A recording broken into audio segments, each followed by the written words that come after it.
Head coach Craig Kozar. As for Campbell, they feature the reigning player of the week in Zach Neto. What's so special about this talented freshman? I think there's a lot of specialties there. Pitching on one side of the ball, coming in relief last week, as well as being a threat at the plate, hitting well above 500 last week. Zach Neto is the top hitter in this Campbell lineup, and of course, the two-way product will play third base here today.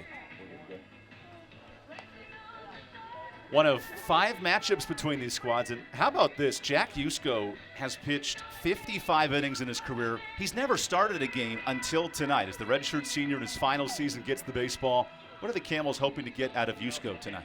Definitely looking for him to come in, fill up the zone early, attack with that fastball and be able to mix that off-speed pitch on both sides of the plate. Looking for a competitive outing from him, and excited to see his first start here in Booze Creek.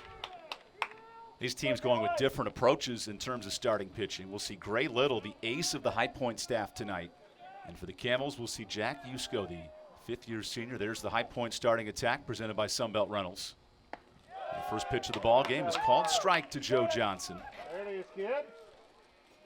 Johnson grew up just 15 minutes from here in Benson, North Carolina. His parents both graduated from Campbell.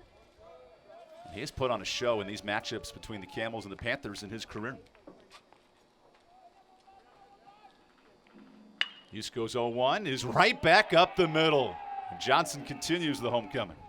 Great swing early in the count there, 0-1, fastball coming out the gate. Got another fastball over the plate. He was able to drive up the middle for a base hit, first hit tonight here for the High Point Panthers. That's a 5-game hit streak for Johnson. It's certainly neat, Christian, a player who was recruited by both Campbell and High Point, his parents with the family ties, and he's played very well over the years. How much does that motivate a player into a matchup like this? I think it's more of a comfortability thing, him coming here, feeling like he's at home, and being able to swing it and feel comfortable playing in front of his family and some close friends. That pitch is called inside to Peyton Carr, and actually no, it was a late strike, in fact. Carr about as hot as any freshman in this league. 5 home runs, 4 of those in conference play. And we're at the halfway point of Big South action. That pitch is drilled to Neto. He makes a nice snag for out number 1. Great heads-up play there by Neto to snag that line drive to third base and check the runner back. We saw Zach Neto last week as a pitcher through 4 innings scoreless. As a hitter, has done a great job. And now you wonder how versatile he can be out there, especially getting the start at third tonight. Yeah, like Coach Hare mentioned earlier in this week, he's a team player and, able to play first base, third base, middle, infield, outfield, pitcher, wherever you need him, wherever the team needs him, he's, more than happy to play there. Brady Purry watches ball 1 miss high. The sophomore from Poolesville, Maryland, may have had the biggest jump of any player in the last 2 years. 12 career home runs. And a huge season at the plate here in 2021. That pitch is called inside by Greg Howard, making it 2-0. That's a great spot there by Jack Yusko early in the game. Show the umpire that, he has that arm side run coming from that 3/4 slot, that he'll be in there all night, so maybe later in the game, that might open up for him. Leadoff single for Joe Johnson on with 1 out. Runner is off, and that's tipped away by Purry.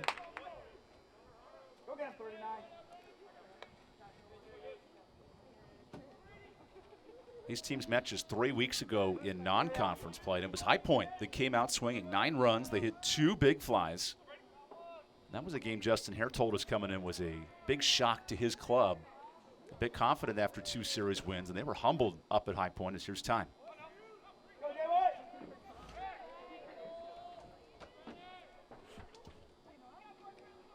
It's unique this year, Christian, with the prevalence of non-conference games in the midweek, how important it is to not only win these Friday matchups, but try to win the rest of the weekend, as that's called a strike. Yeah, that's a great, off-speed pitch there by Yusko.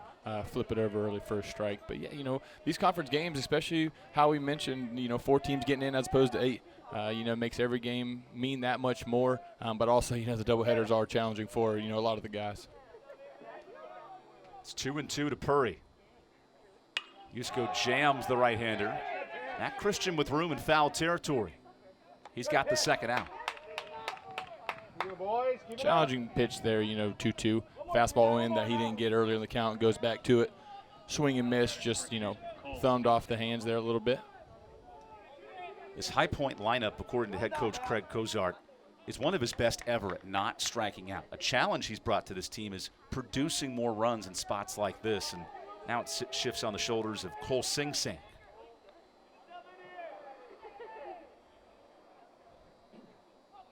You see Arias in the slight shift here with 2 gone by.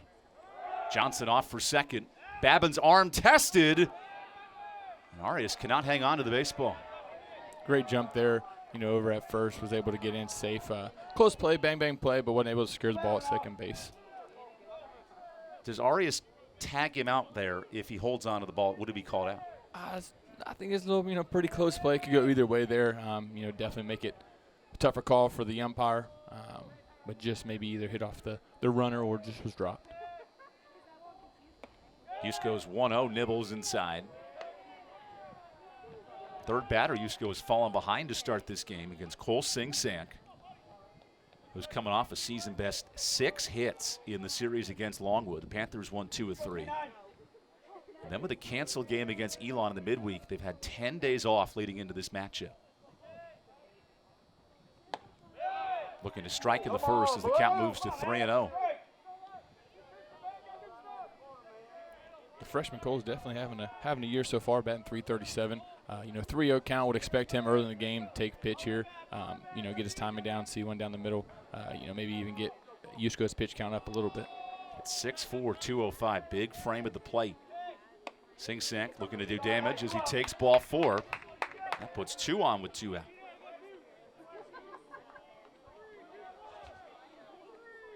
There's something unique, Christian, about this Johnny Holstaff approach that Campbell brings to the mound today.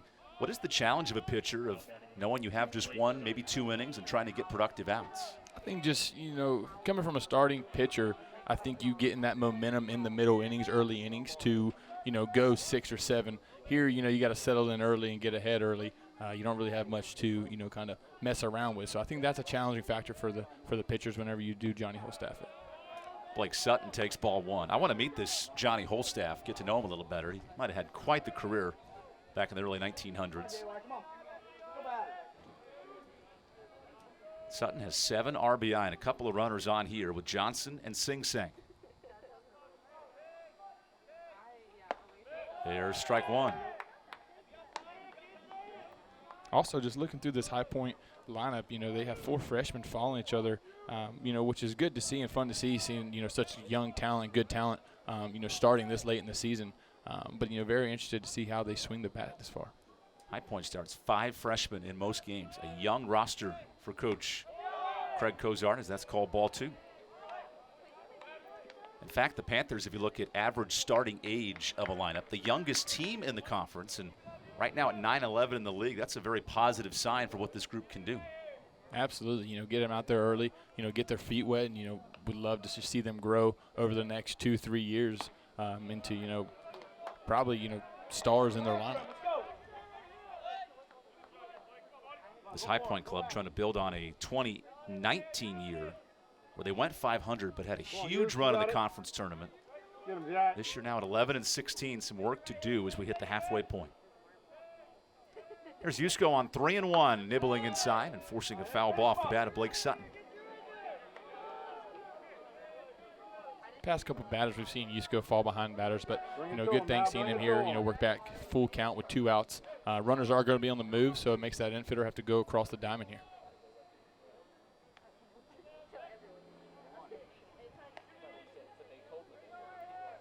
High Point searching to strike first here in this opening inning. Yusko wants to check 1 box in the Holstaff effort. And now he checks on the runner at second. Great move by Yusko there. Great, realization by the runner not to go, on that little inside move there, just to see if he can get him cheating. Campbell's won 5 of the last 6 meetings until March 23rd. High Point dominated in game 1. And here's a hit by pitch to load the bases. 2-out walk and a 2-out hit by pitch have made matters difficult here for Jack Yusko. This is where you only have a couple innings. Yusko needs to understand that, it is early in the game, first inning. He's got 2 outs. Obviously, you don't want to walk or hit anybody, but bases loaded, short bag. it's not the worst thing that can happen, so he just needs to get him a ground ball, let his defense take care of it for him. Oddly enough, High Point, when scoring first this year, just 6-5 overall. They've been a better come-from-behind team than a start-fast team. Here's the bases loaded for Adam Stewart.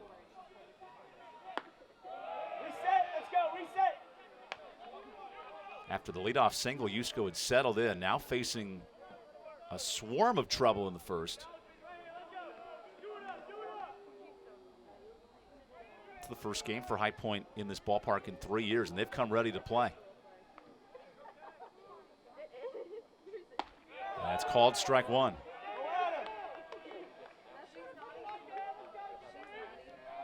High Point comes in 4th in the conference in batting average and doubles. A productive offense, yet not a power hitting offense in terms of home runs.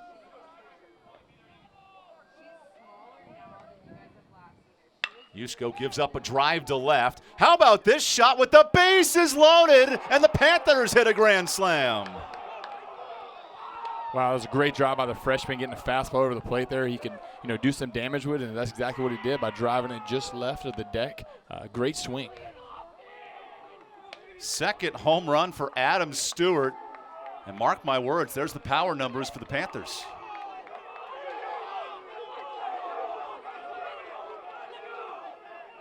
Number 50, Charlie Klingler.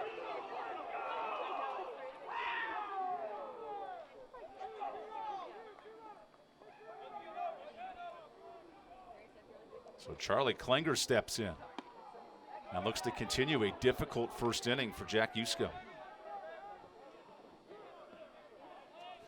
How about this for High Point? 18 home runs.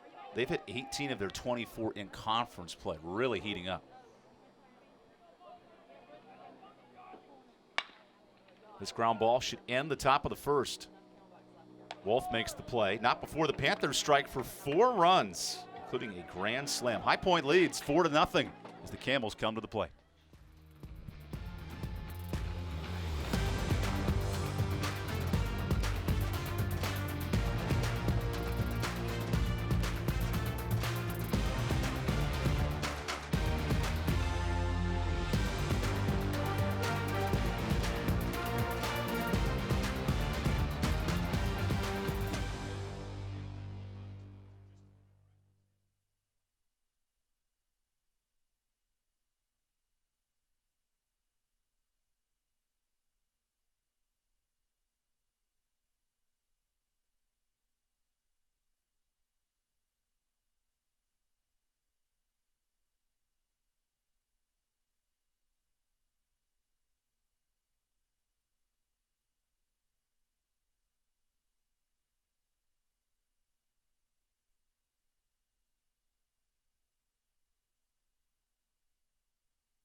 High Point a 4-0 lead to start off this ball game. And Christian, how about the production here from Adam Stewart? Yeah, great job getting a fastball over the plate after, Yusko saw, that he walked the first guy, then hit the next guy. I was able to get a fastball early over the plate that he drove out to left field, just left of the deck. Great swing. Only the second home run of the year for Adam Stewart. And all of a sudden, here come the Panthers. They have hit nothing but home runs against Campbell this year. Their 4th home run in 2 meetings. And now a huge lead as High Point goes to its ace tonight, Gray Little, who enters with a sub 2.3 ERA, 56 strikeouts in 47 innings, and an arm that Craig Cozart really trusts tonight. Yeah, very impressive. Excited to see, Gray come out, fill up the zone early, pitch with a lead, and, just see him fill up the zone. Expected to be a short start, just 2 or 3 innings, mixing and matching arms. As Campbell's offense comes in hotter than any team in the league, slugging it at 298 as a batting average. A very similar lineup tonight But how about the ability of Justin Hare to put the home run leader in the conference and Matt Christian down in the 6th spot? Yeah, it looks like he's trying to get a couple guys into that, maybe have a higher on base percentage. So whenever he does hit that homer and has that big extra base hit, maybe he scores a couple more runs. Bryce Arnold, the freshman, gets things started. Gray Little is a strike thrower. You see it right there. In fact, the best whip in this league, that's walks per innings pitched, and the lowest batting average against of any starter. He's going to pound the zone. There it is, 0-2.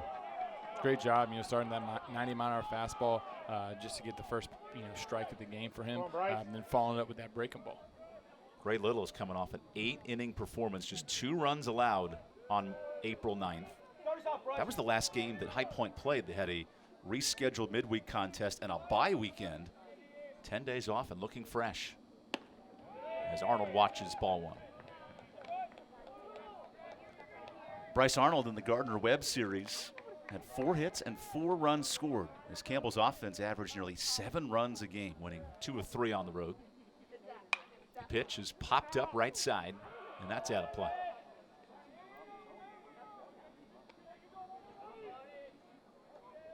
We talk about momentum in a year where there's not many fans in a ballpark. How about that strike for High Point? And now the pressure is on Campbell to fight back.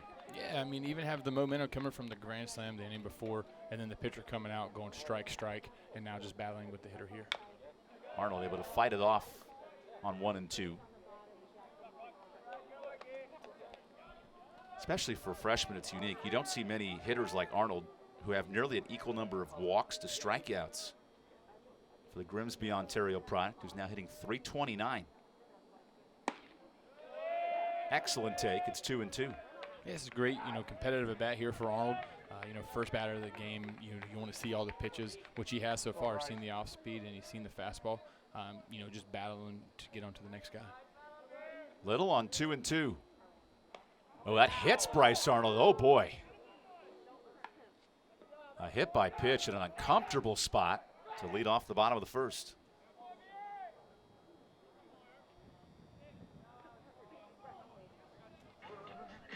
Bryce. Definitely, a tough pitch. Obviously, Gray's wanting to get that pitch inside. Like the pitch before. That one runs a little more arm side. Was getting, looks like got Arnold there in the elbow or the forearm, maybe. Yeah, that's tough, especially right beneath those wrists like that. Definitely a dangerous spot, but looks like he ran it off. And, he was able to get the next guy up and find a way home. How about this? Only the 3rd batter that Little has hit all season. That's in 48 innings of work. Here's Connor Denning, who is swinging a red-hot bat out of Phoenix, Arizona. Goes after the first pitch. This is into the corner. Joe Johnson with a long way to run, and he can't catch up to it. Definitely, overall tough play for the left fielder. I think he was shifted over on the lefty a little bit, but moving away, balls slicing away, and the sun over the first base dugout, shining in his eye. Connor Denning, one of 4 hitters, and how about this? In a Campbell lineup that's hitting above 360. And here we are halfway through the season. They will need that offense tonight after a grand slam from Adam Stewart makes it 4-0 High Point.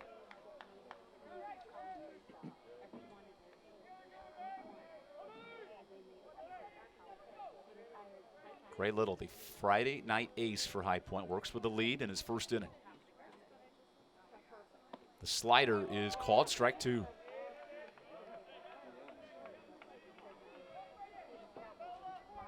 Little in his last effort, 5 punch-outs in 8 innings. He has now thrown 5 strikeouts in all 8 of his starts.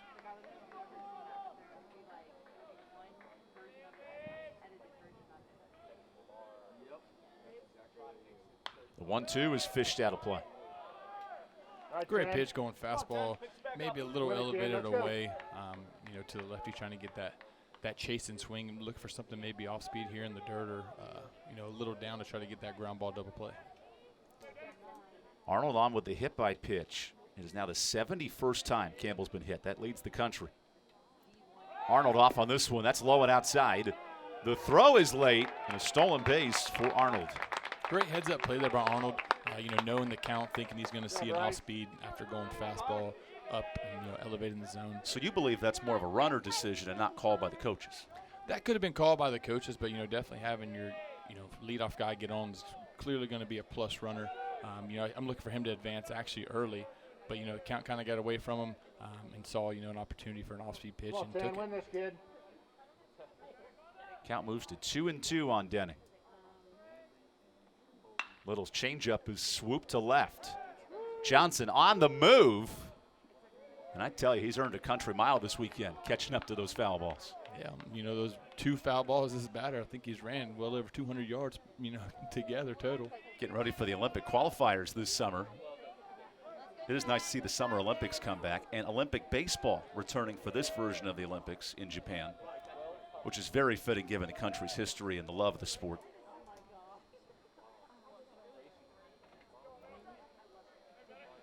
Ray Little trying to retire a top 10 hitter in the Big South, and Connor Denny. Gives up a ground ball to first. Good snag by Sing Sank for out number 1. Great pitch by Gray there, but also a great at-bat by Connor Denny, knowing the situation. Got his leadoff runner to steal that bag at second, and then getting a ground ball to the right side to get him over, putting him in closer scoring position, put him 90 feet away with Neto coming to the plate. Here comes the player of the week in the Big South, and what did he do last week? My goodness, 7 for 12 at the plate, 2 home runs and 7 RBI in the series against Gardner-Webb. Come on, Zach. Let's get it, Neto. Freshman tries to cash in Arnold from third. Good stop by Blake Sutton. Seeing a stat line like that, in conference play, you'd think he's playing on rookie mode. Might be in Mario Kart when he gets that star and all of a sudden he's lighting up and hitting everything around him. But seriously, his average now up to 386. What an impressive start. Coming off an injury, I believe, correct? Had an injured wrist in the first 2 weeks. Has been back in full force and now smacks one out of play. Christian, when you're locked in like Neto at this point, what is the confidence level going through your mind at the plate? Definitely confidence, like you said. I mean, feel like you can't be beat, feel like you're the best person on the field. But at the same time, you still got to stay pitch by pitch, stick with your plan, stay with the process, and don't let it get too much to you because then it could turn just as fast as it's going for you. Neto just foul down the line. For this season, Zach's hitting .297 with runners in scoring position. A neat number us baseball analytic folks keep an eye on. Hitting with runners at third and less than 2 outs. Neto's at a .550 clip. And this is Exhibit A right here. Especially behind in the count, usually you want to get a fly ball from your 3-hole, deep out to get this guy in. But here you're just looking for a ground ball up the middle to get that guy in. Little misses inside, evening the count. And for High Point especially, after hitting a grand slam on the top half, this would be critical to shut down Campbell in the bottom half. Absolutely. Even though it's 1 run, as opposed to 4, it's still momentum for that Campbell lineup. Gray went there again with a fastball up and in. Would be surprised if he went breaking ball, down in the dirt to try to get a chase pitch here. Here's the 2-2. Neto out to center, and the hit streak continues. RBI single makes it 4-1. As Zach Neto is in fuego at the plate. Great swing there by Neto with 2 strikes. Got a breaking ball. Looks like Gray wanted to get that maybe a little more down, but was left up in the zone. Found great barrel, struck up the middle just outside of the shortstop's glove.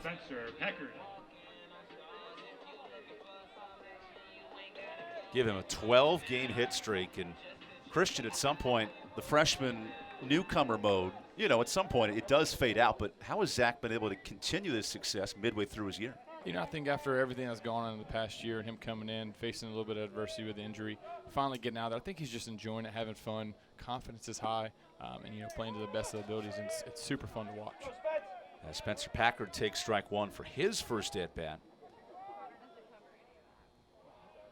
Justin Harris said that Zach Neto is maybe as dynamic as a player as anyone in his 10 years at Campbell, both as a head coach and assistant. That's high praise for a Campbell program. It's made 3 NCAA regionals in his time. It's you don't see it a lot. You hear about it. You have a guy come in, a 2-way guy come in.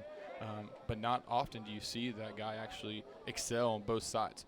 You know, he can be good or, you know, be average on one side and plus on the other, but very rare do you see that guy come in and hit like he's been hitting and pitch like he's been pitching. And, you know, it's super fun to watch and, you know, obviously a good threat to have in your lineup in your rotation. Just a freshman out of Miami gets a lead off of first as Packard, the senior, awaits the 0-1. Neto on the move before the pitch, and he has the base stolen. Great read by Neto. You know, had a little running start of it, it looks like. Packard doing a great job. That wasn't a read. That was an open book test at first base. And that's a great job by Packard in the box, taking that, seeing that early jump, not swinging, you know, maybe a foul ball. Great job taking there and allowing him to take that bag. Oh, yeah, he was gone before he even. I mean, he was at second base when the catcher had the baseball. No chance for Blake Sutton. Packard tries to cut this deficit in half.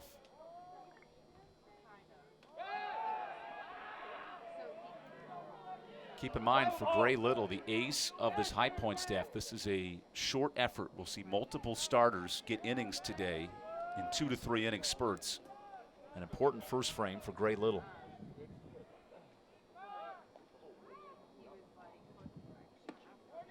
That pitch is called inside. It's 2-1. You know, speaking of Neto and speaking of super hot hitter, you know, Packard right behind him. You know, 2-1 count here. He's looking with a guy in scoring position to really drive one in the gap. You know, rather he sits off speed or fastball just to get a good barrel to the zone. See if he can drive in a run here for the Camels. Packard this past week, 5 hits and 5 runs scored as this throw nearly gets away. That's Travis Holt saving the baseball. How much is going through the mind now of Gray Little keeping tabs on Neto? I think, you know, Neto getting that good jump from first definitely sparked a little energy inside the pitcher, you know, that he got that jump, so he wants to keep a close eye. Going 2 pickoff moves so far on this batter definitely, you know, has his heart racing a little bit, looks like. Did he go? And yes, he did. That's strike 2. Spencer Packard looks to cash in Zach Neto, who is now hitting .530 over his last 10 games. What a stretch. Packard's no spring chicken either. He's got 15 hits in his last 10 games. Some video game-like numbers as Packard forks one out of play.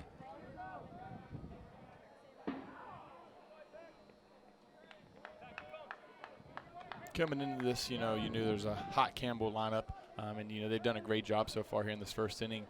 Down 4 after the grand slam to put some quality at bats together, get a hit by pitch, you know, get a single up the middle, and then again here, Packard 2-2, battling pitches off, trying to get the next guy up. That next guy is Colin Wolfe, the preseason player of the year in the conference. Packard on 2-2, drills one foul. That's what makes Spencer Packard such a tough out. He gets on 52% of the time, and showing you why right here.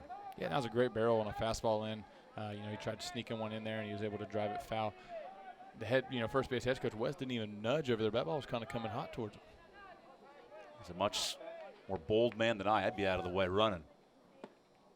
That is called strike 3. What a pitch by Gray Little.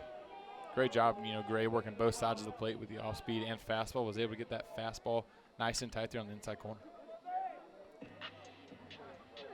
Retiring Packard stranding Neto at second with 2 gone by. Love the confidence of Gray Little in that spot as well. 57 strikeouts. That's top 5 in the Big South. Now he has one more big out to get in Colin Wolfe.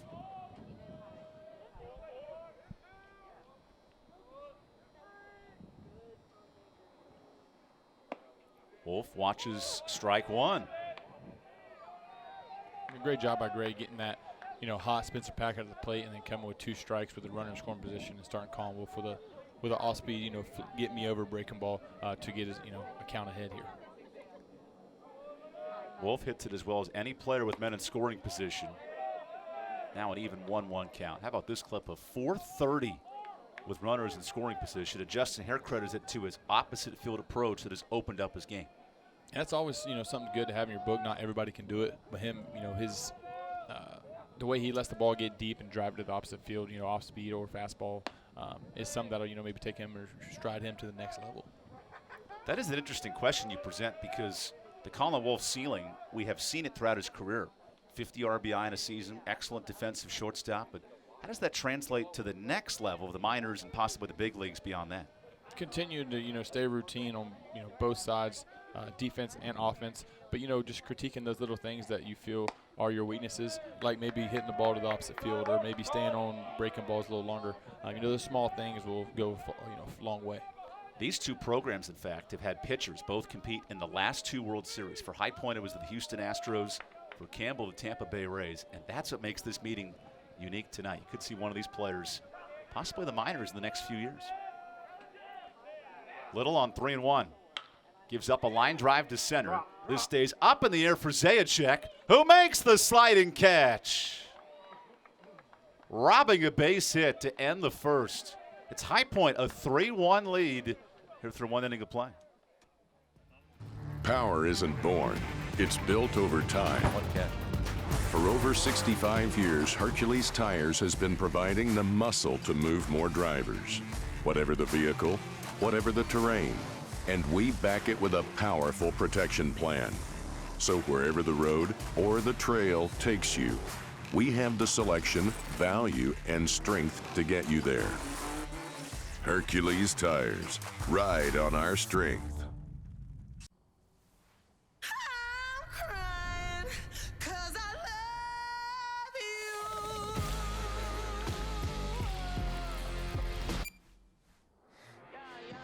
Pepsi Wild Cherry. Tired of cooking at home? Change it up without getting up.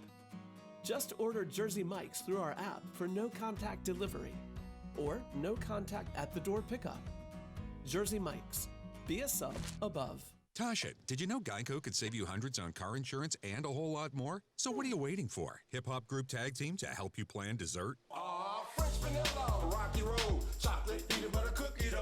Scoop that is, scoop that is, scoop that is, scoop that is, scoop shakalaka, shakalaka, shakalaka, shaka, scoop shakalaka, shakalaka, shakalaka. Geico. Switch today and see all the ways you could save. Look at the fans enjoying this game here at Jim Perry Stadium in Buies Creek, North Carolina.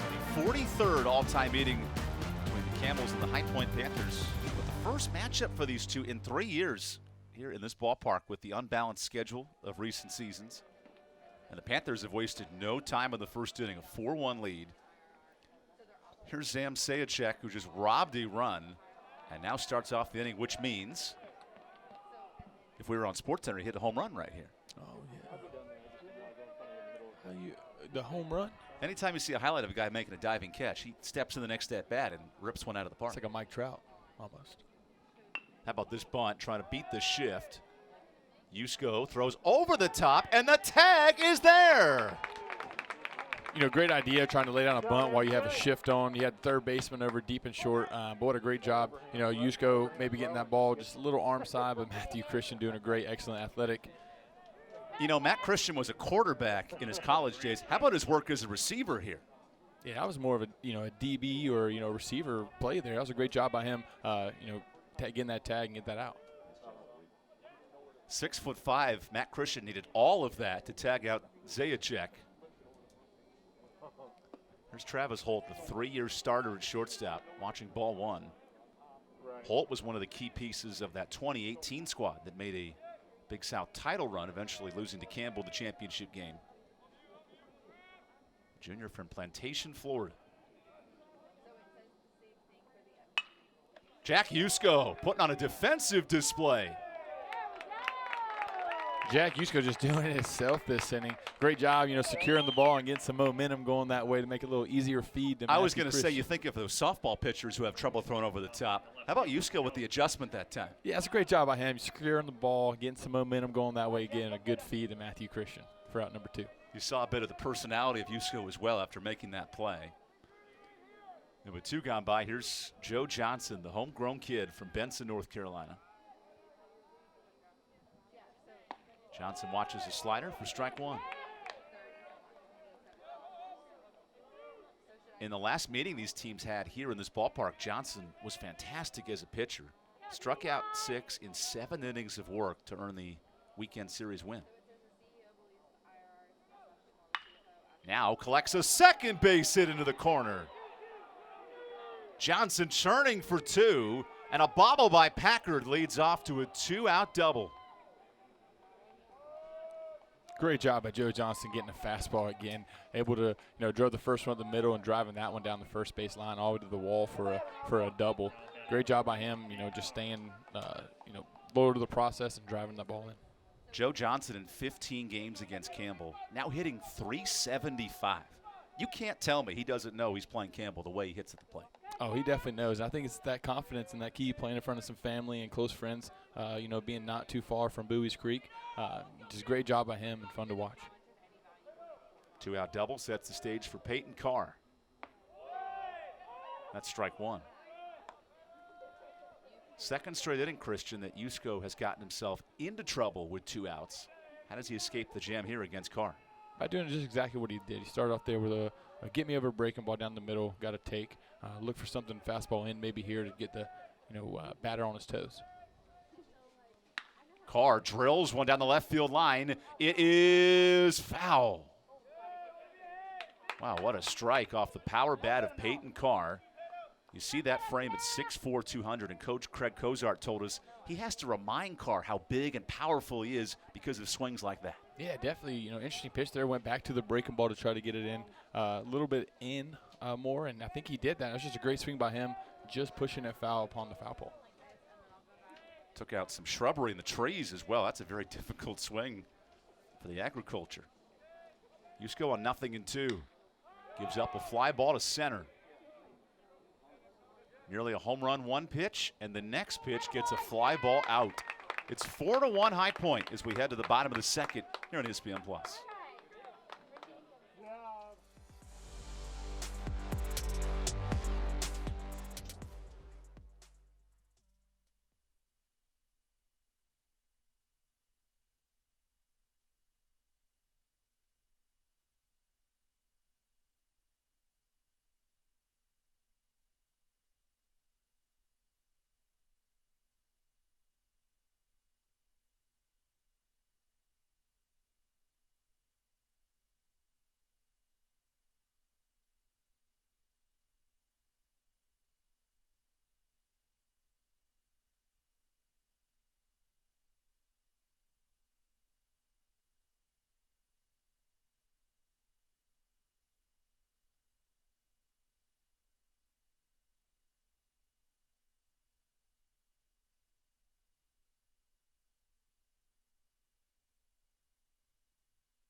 Welcome back to Bowie's Creek, North Carolina. This Big South broadcast is brought to you in part by Hercules Tires. Ride on our strength. Visit HerculesTires.com. What a beautiful view of Jim Perry Stadium as we get you all set. Bottom of the second inning. Here in the second of 5 meetings between these clubs. Campbell, High Point, and Winthrop are all travel partners, so they'll play 5 conference games, whereas most opponents just 3 in the league. So a unique rivalry is amped up this year, as Gray Little continues to pound the zone with strike 1. He's doing a great job so far with these hot Campbell hitters that are hitting well above 300, starting off that breaking ball first strike. Campbell hitters are taking it. Here's Matt Christian. You mentioned the red hot week at the plate. He hit .417 in the Gardner-Webb series. Another home run to his tallies, which now ranks second in the conference. 7 home runs for the power senior who pops this up. Sing Sang gives chase. That is just out of play. Gray continues to do a great job, pounding that fastball in or elevating that fastball as well as throwing that breaking ball for a strike. Haven't seen him get it as down in the zone ahead. I see him to try to do that here, these next couple pitches. But he's doing a great job so far working all sides of the plate. Gray Little with 5 or more strikeouts in every outing. The Friday night starter for the Panthers gets the ball tonight in the midweek. Christian gets jammed that time. Very tough swing there, but a great job fouling that off, getting on to the next pitch. 90-mile-an-hour fastball, probably 1 or 2 taps in. Matt Christian amplifies the Adam Dunn approach, walk, home run, or strikeout. Nearly 70% of his at-bats end in one of those 3. Here's a ground ball that is fair. Whoa, no, called foul down the line. That can't be right. Unless I missed something Jeff Francis saw there. Yeah, I mean, he's right on top of it, and a great job by him being having himself in that position. But from our angle, it looked like it went just over the bag. Remember, it is where the ball is when the player touches it, not if the body's in or out of play on a ball down the line. So a curious call there. Christian will take it. He would have been out at first on that play.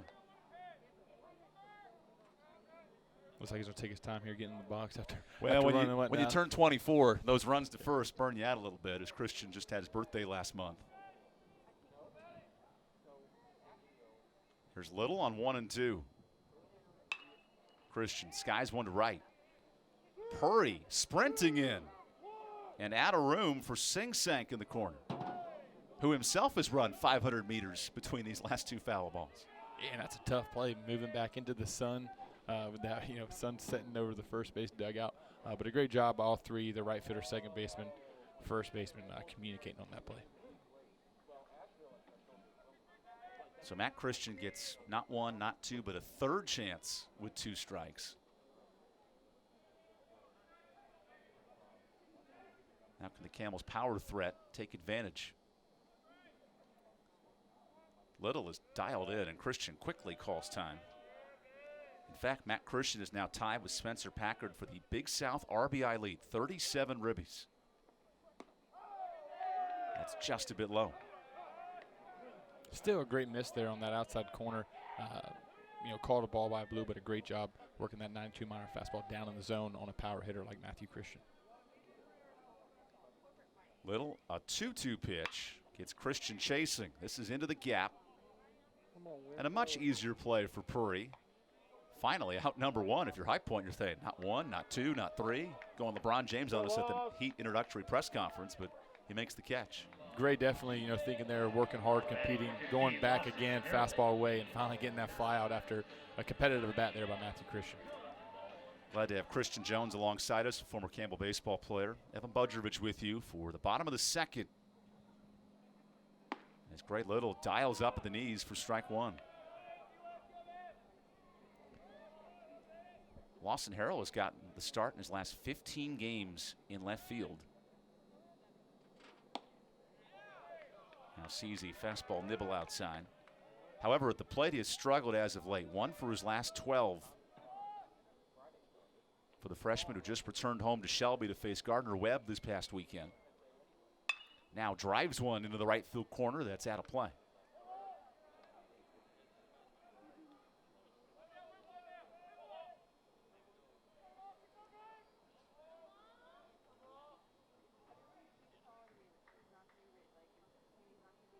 Little on 1 and 2. Gives up a ground ball to short. This is Travis Holt. And there's the 2nd out. We talked earlier, the first inning, top of the first, where, what makes a starting pitcher go further in the count, and how you said they're going to throw several arms here. He's doing a great job of working both sides of the plate, getting ahead early, not letting that pitch count get high. But that's exactly what you want to see out of a starting pitcher that'll go late in the ballgame, 6, 7 innings here, towards the end of conference.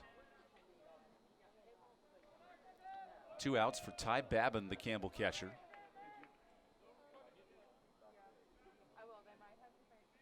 Looking to bunt, and he pulls back. It's different with Babin. His headshot on the website, he had a big, thick beard that was growing in the early part of the season. Now it's nice and trim, and he looks like he's lost 10 pounds at the plate. Yeah, I think he might be trying something a little different, try to see if, He frays it down the left field line, and Christian almost on cue, he smacks it foul. Just trying to see if the game will give him a little back, cleaning it up, feeling a little lighter, moving a little faster maybe. He tried laying down a bunt there, didn't have the beard holding him up. Here's Gray Little, who has been the Friday night starter for High Point, and this is by design. He's going to throw 2 to 3 innings here in the midweek and gear up for the weekend start as High Point gets set to go to Radford and Longwood these next 2 weeks. And I think that's something that, as a head coach, you think about, having those several days off, you don't want your pitcher just going out over a week long and just throwing. The last High Point game, in fact, was on April 9th, so nearly 10 days off since his last outing. Facing off against Babin, who had 4 hits in the Gardner-Webb series, a 308 clip. Now watches ball 3. Ty Babin has been known to fire up the bats in the pregame. His job is to spice up the offense, throw the bats around the dugout, get them rolling. Let's see if he can get his bat cooking. Great play by Little, robbing Babin of a single and ending the inning in fashion. It's the Panthers showing off the defense here in the 3rd.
High Point jumping in front with a grand slam on the first.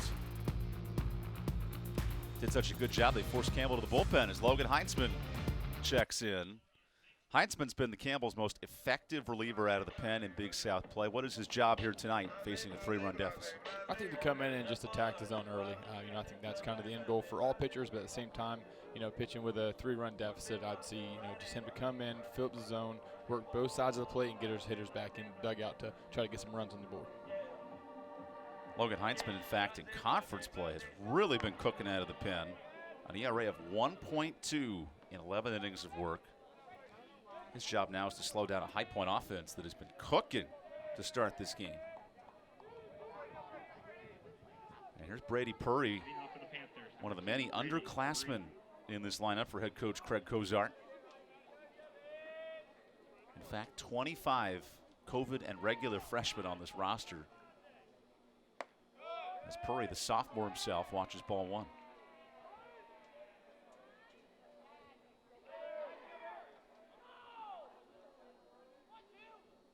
Purry ripped one to Matt Christian his last time up. And drills one the other line as that one is foul. Great job getting his, barrel up in the zone on a fastball elevated after a breaking ball. Just driving it slightly foul, the foul line down the left field line. Boy, the difference between fair and foul today has been a few inches with some of these at-bats.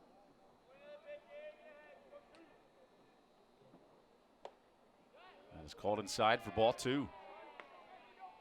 So far, just through, the top of the 3rd inning, I think, all the pitchers on High Point side and Campbell side have done a great job working all sides of the plate. You see them going, breaking balls away and working fastballs, just maybe a little in than what the umpire wants, but they're doing a great job. Great slider from Heinzman.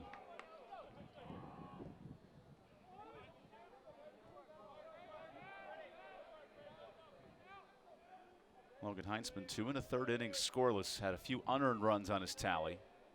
That wasn't a tough loss. Campbell had a 6-run lead, dropped it in game 2. And now Heinzman on the scoop, gets a double scoop of ice cream to make the play. Great job bouncing off the mound there, just snow coning the ball at the end and, making a clean feed to Matthew Christian at first. Let's call it Rocky Road off that mound. That was a clean scoop there by the senior. you have any ice cream preferences, by the way? Not to get too off topic, but is Rocky Road, does that have Reese's in it? It typically does. Reese's and chocolate mixed together. Yeah, count me in for that one. I would go mint chocolate chip myself. Probably too healthy for you, Christian. You're full of muscle and protein as there's ball one. You did hit 20 home runs your senior year in 2019. Rocky Road ice cream.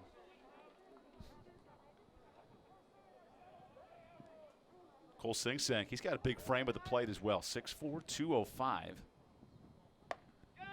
And lays off the breaking ball. And Cole did a great job his last at bat against Jack Yuska early in the game to force a walk with a guy on, which ultimately resulted in a hit by pitch and then the grand slam. Look for him to have another competitive bat here, 2-0. Sing-Sank rips one past Heinzman. That's a one-out single for a batter who's now 4th in the conference in average, continuing that tonight. Yeah, that's a great piece of hitting there, taking that 91-mile-an-hour fastball right back up the middle. You see Heinzman try to do a little behind the back there, but definitely was hit pretty hard. Cole Sing-Sank now reaching base in 11 straight games. That's a team best. And it sets the stage for Blake Sutton. Sutton, one of the 2 catchers in the rotation for High Point.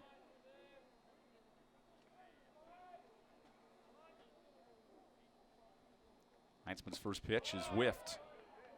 Time.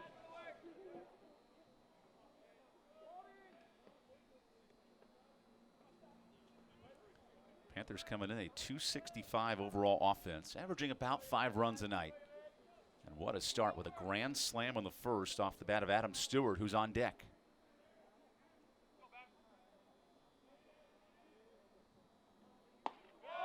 There's strike 2. Great job by Heinzman going 2 off-speed pitches, to Blake there, getting a swing and miss on the first one, then a take on the next one. Sets him up for a wide variety of options going, elevated fastball or break him on the dirt, but definitely have to be careful, with the guy on first.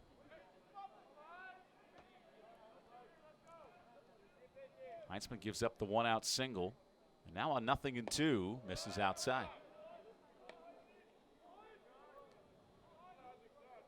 The Panthers not a great base stealing team, just 21 of 37. In fact, Campbell has nearly tripled the Panthers in number of steals. Yet the difference of this game is the long ball. Way outside. Even with a 3-run lead here, from High Point in the 3rd inning, I wouldn't be surprised here on a 2-2 count, maybe getting a little, active feet over there at first base and get maybe even hit and run. I know there's 2 strikes, but, forcing after, 2 balls in a row, he's probably going to try to get in the zone, get that runner moving to avoid that double play, put a runner in scoring position. Heinzman has missed twice in a row outside. Now he goes inside and induces weak contact. Here's Spencer Packard on the move, and Arias the over-the-shoulder catch. Are you kidding me? That was a phenomenal play. Made it look easy there, but definitely working away from the ball while bending backwards with the sun in the eye and make a catch. It's a great job by Waldy, extending the play out in the shallow right field. I think of trying to bend in the 4th direction to make that catch. That's incredible contortion for Arias, who's coming off a shin injury in the game against Duke. Yeah, centimeter off there. You could have missed that, and, players would advance, but it's a great job by him, being aware and having some baseball awareness there. Imagine in the Matrix, slowing your speed down, bending your knees, twisting your back. That's a tough play. Good lead off of first. Heinzman sees it, and now a rundown. Sing-Sank is caught, escapes. No, he is tagged out. Arias makes the play as the Panthers run themselves out of the inning. We go to the bottom of the 3rd. High Point up 3. Power isn't born, it's built over time.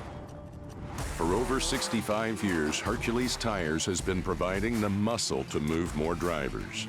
Whatever the vehicle, whatever the terrain, and we back it with a powerful protection plan.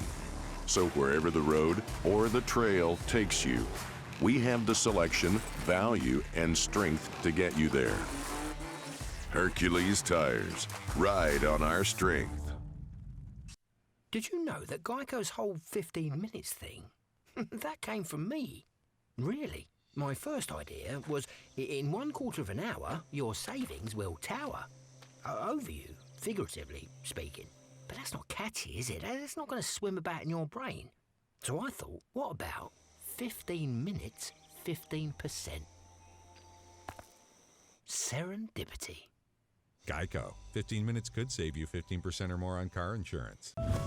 Whether it's the practice field or weight room, in class or on game day, we compete down here.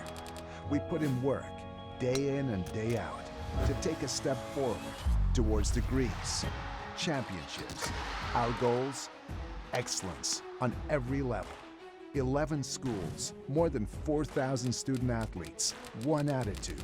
We are the Big South, where winners are made. 9-1-2 in the Campbell lineup as we roll into the bottom of the third. Christian, this is a Campbell offense that can really swing it. Tops batting average, doubles, and home runs. What makes this offense so prolific? I think just the quality of bats they put together, set themselves up for success. To put those, put them in the lead for these several, things that they're ahead of the conference in. But I would look for them to have some quality at bats and extend some pitches here so they can get some runs on the board. NCAA.com tracks all the stats in the world. Campbell is first in the Big South in 21 categories, including 15 on offense. They'll need some of that tonight, trailing 4-1 in the third. And they have plenty of time to do it here, bottom of the third, like you mentioned. So see what Alt Waldy can do here to start off the inning. Gray Little continues to pitch well as he hits Arias for a nation-leading 22nd time. I think at this point for Waldy, does he even feel it at this point, or do you think? So we've interviewed him on podcasts before, and Arias says he sometimes prefers to swing the bat over getting hit, but he knows the role is so valuable, which, Christian, you've played in this offense. How much has that harped into players to take those pitches? Absolutely. Being an alumni here at Campbell, definitely taught not to move or, kind of roll with the new rule. However, definitely don't want to give up any at-bats and, trying to get every inch you can in the game. Little has hit his second bat of the night and gets Arnold chasing. Reminds me of that bat in the Charleston Southern Series this past weekend. A batter was ruled hit by a pitch but leaned in for a strike. He comes back the next pitch and hits a home run to put his team in front. It's got to be the best revenge possible in that scenario. Little would like to extinguish that threat as he picks off to first. This is where Campbell can be dangerous. 49 stolen bases on the year, including Arias, who's 10 of 11.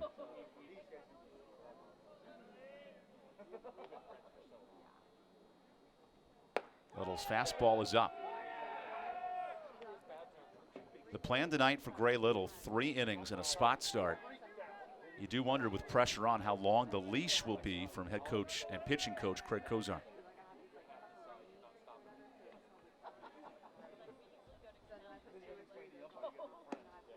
One is called a strike. This is very challenging. Like you said, he's going to go ideally 3 innings, could go more, but Gray having the leadoff guy hit by pitch, 9-hole Waldy. He has the speed of a plus runner just like Arnold, so it's like the leadoff guys on here. So you have 2 leadoff guys starting off this inning. Keeping tabs on Arias over at third base. 2 teams that do it very differently on offense. Campbell home run, on base percentage happy with stolen bases. High Point hits a lot of doubles and they don't strike out. So far it's been all Panthers through 2.5. That's ball 2. You do wonder, Christian, Gray Little sits at 50 pitches. Certainly nothing new for Little, but pitching in a new effort in a midweek, how does that handle the load as he works deep into this game? I definitely think as a head coach, coming off that 10-day stretch of not playing, you still got to keep your guy limited with pitch count. Arias is back in time on the back pick, and the count is 3-2. Arnold hit by a pitch, the second one that Little has plunked today. And now the High Point ace, who is 3rd in the conference in strikeouts, looks to retire Arnold. Gives up a fly ball that is out of play. Like we mentioned, Arnold being a plush runner and having a plush runner over that first base. Wouldn't be surprised, to see some action here. In the 3rd inning, trailing 3 runs, try to get that guy into scoring position with, some of the best hitters in the Campbell lineup coming up. Including Connor Denning and Zach Neto due next. Another 3-2 is tipped into the mitt of Sutton for the punch out. Great job by, Gray going fastball elevated there. Foul tick just off the bat of Arnold, but a great job, delivering a strike and continuing to compete on the mound.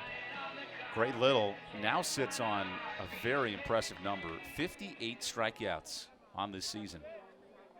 Only one pitcher with more in the league. That's Jordan Marks of USC Upstate, who was ranked a top 20 prospect in all of college baseball as a draft-eligible pitcher. Some of the aces in this league, you think of Gardner Webb with Moses, who has 13 strikeouts against Campbell to start. Clearly, Little, excellent pitcher. The Friday night arms in this league are maybe as good as any year we've seen. Even the Gardner Webb, was it the Friday guy? He was phenomenal here at Campbell last time he was here. Denning shoots one into the stars. This ball's got the gap written all over it, but don't tell Purry, who cuts it off on the wind to make the catch. Great job with the right fielder sticking with that ball, even though it was, positive launching off the bat, hit well with that wind blowing in. I was going to say, how much of a factor is that wind? Because a typical swing from Denning might have left the park. Yeah, the wind definitely plays an effect, and, the thickness of the air, whether it's hot or cold. But, seeing that wind coming in, I know as a hitter, it wasn't the best thing to see, but, definitely know you can still hit the ball out of the ballpark. This sets the stage for Zach Neto, who's had about as good of a month as any player in Campbell history. And I don't say that lightly. Little's first pitch is smacked out of play. Zach Neto, in fact, over his last 11 games, hitting .600. He's got 14 RBI in that stretch, and this is all in, half a month of play in conference action. And, that's just incredible and speaks volume to, himself and his skills as a player. But you got to think if he was healthy even the 2 weeks before, would that be a longer streak? Or that pitch is called outside. Having a hitting line like that definitely makes it easier to come to the ballpark every day. Arias, the leadoff hit by pitch, is still standing at first base. Neto, who has 26 RBI in only 90 at-bats. Attacks, drives into the gap. Ricochets to the wall. Arias turning around third. Campbell strikes with an RBI double from the red-hot Zach Neto. Great job there by Neto, driving that ball into the opposite field gap. Waldy taking a great turn, great tight turn around third base while, Justin there is in his ear saying you got to get there. It's going to be a bang-bang play. Great job by both guys there. So give Zach Neto 2 hits calmly in the first 3 innings, and all of a sudden, Campbell's one swing from tying this game. Just bringing up, Neto still staying hot on the plate, but great job just having a backside, simple swing, to bring in that second run of the game. 13th multi-hit game of the season for Neto. And this sets the stage for Spencer Packard.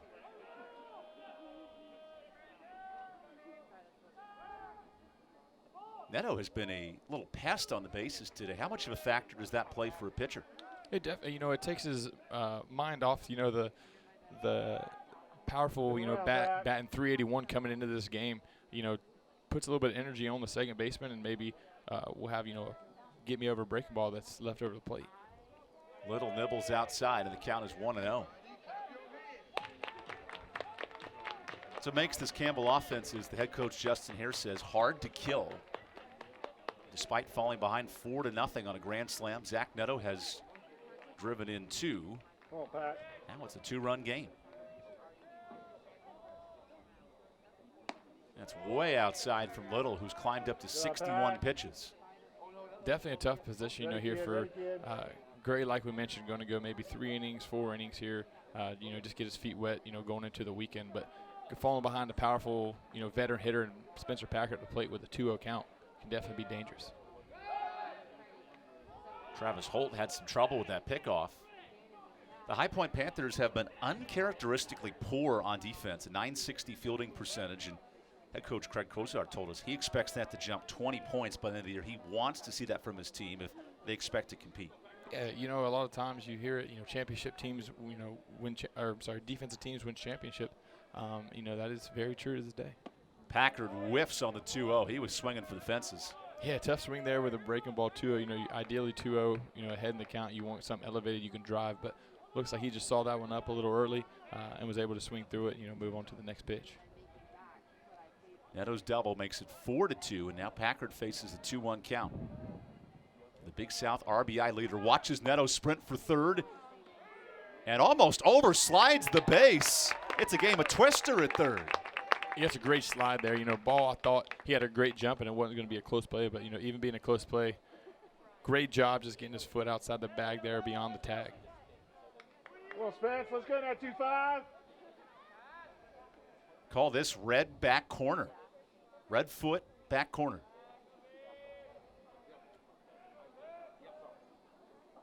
Packard fists one foul as the at-bat continues. You know, even on the great jump there by Neto and the great slide, you know, that's just speaks volume to the player he is. Packard taking a fastball for the second strike, you know, of the at-bat. You know, it's a meaningful strike, but knowing his guy got a great jump to get him, you know, 90 feet away.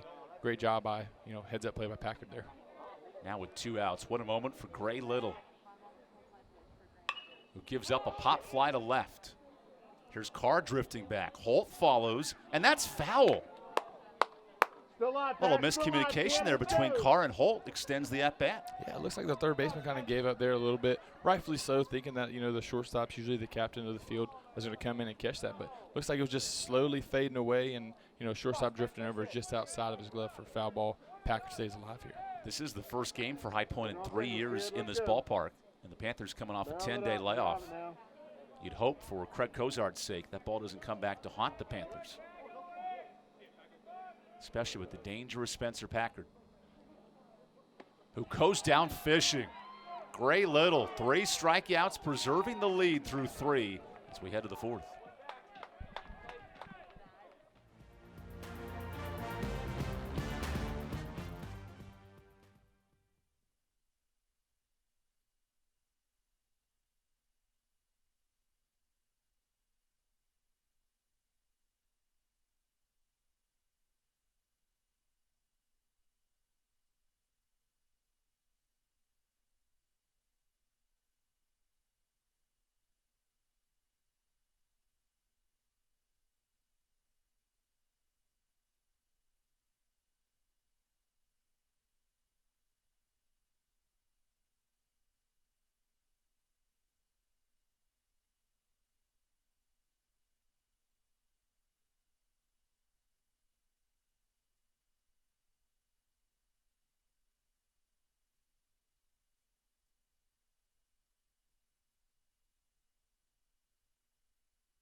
Last time Adam Stewart came to the plate, a grand slam putting the Panthers out in front.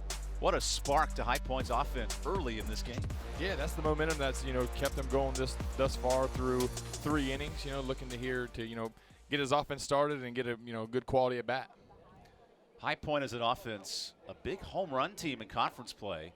And Logan Heitzman's first pitch veers outside. That home run for Stewart, by the way, is his 2nd of the year, both against Campbell. His first home run was a 3-run shot in a 9-4 victory back on March 23rd. Now 2.5 weeks later, we have a doozy of a game tonight. It's 4-2, offense aplenty, in the second of 5 meetings between these clubs.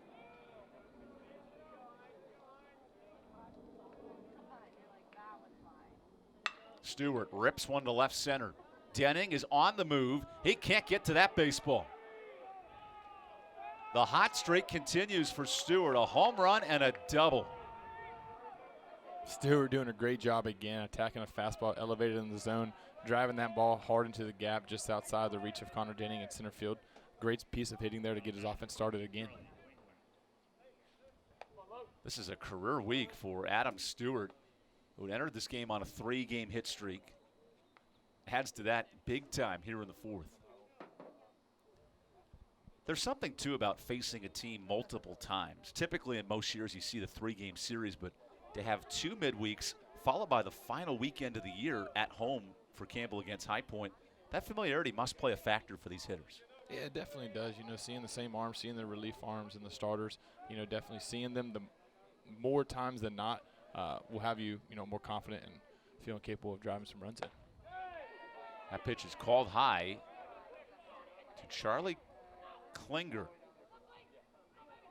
Klingler not a main starter in this lineup, but facing the right-hander Yusko, just his first start of the year. And he grounded out to short his last time up.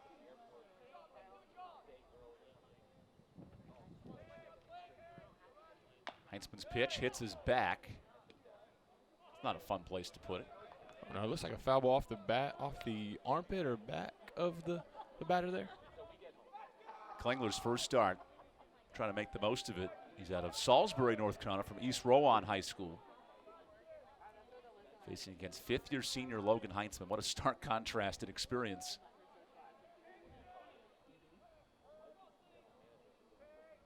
Heinzman's 1-1 is ricochet. That's ripped out of play as well.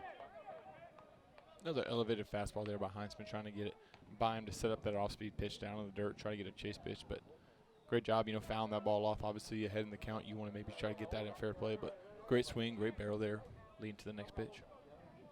High Point comes in as the 4th best offense in this conference. And they have struck early and often. 4 runs in the first, now threatening in the second. Heinzman's fastball drilled to Wolf, who goes the quick way to third, and a perfect play. Phenomenal heads-up play there by, Colin Wolf over at shortstop. As a runner, you want to see that ball behind you to advance to third. However, that ball, which he did, which was right at him, hard hit ball. Tough read on both parts, but on that you just got to keep your head down, run hard. Great heads-up play by Wolf, another exciting play that he made. How about Colin Wolf, who played third base in the last series, moves to short tonight, and turns it around in a quick second to make that play. Yeah, what a great play by him. Team player as well, just like we spoke about Neto earlier. Another team player in Colin Wolf. Klingler with the fielder's choice. Now Campbell in a massive shift here against Sam Zajac.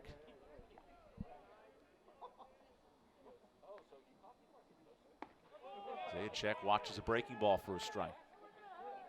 Sam's had a tough outing against Campbell in his career, just 2 for 12 at the plate. However, leading into this matchup, maybe his hottest streak ever. Batting average up 50 points in the last 3 weeks, riding a 6-game hit streak.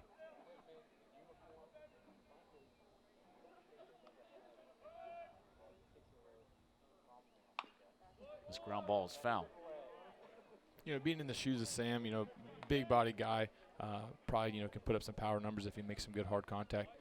Seeing this 1 out and this big shift, obviously the Campbell pitchers are probably going to pitch you inside to hit into that big shift with a lot of numbers on the right side of the field. Wouldn't have been a bad idea to try to even, throw that bunt down, even not being a plus runner, just trying to get you, spark that offense and get them rolling and momentum on your side again. Following the fielder's choice, there's a runner at first and Klingler, and he's being tested this time. That's a huge play by Wolf. Otherwise, Stewart's at third. It would have been first and third and nobody out. And that was right after Campbell had scored a run to cut this lead in half. The pressure was on the High Point bats, who have not played in 9 days. And Zajac awaits the 0-2. It's a good piece to fight it off. Yeah, see, great piece of swing in there. Quality of bat, finds some pitches off, but you see out the hand there by Heinzman. Didn't like that, left that, off speed up in the zone, whereas he maybe wanted it more as a, chase pitch or 0-2 pitch there. Let's see what he does here. Zajac last season was a 5-hole hitter, led the team in RBI and on-base percentage. Adding some depth to this lineup as he digs in with a .239 clip. The 0-2 is off the fist towards second. Arias shuffles. Wolf converts the double play. What a gem by Arias to Wolf. Great job there by getting, that fastball inside on those hands, soft, weak contact. Waldy, coming to grab that and end up turning that on the backside. Great job all around.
Campbell flashing the leather on defense. How about this double play?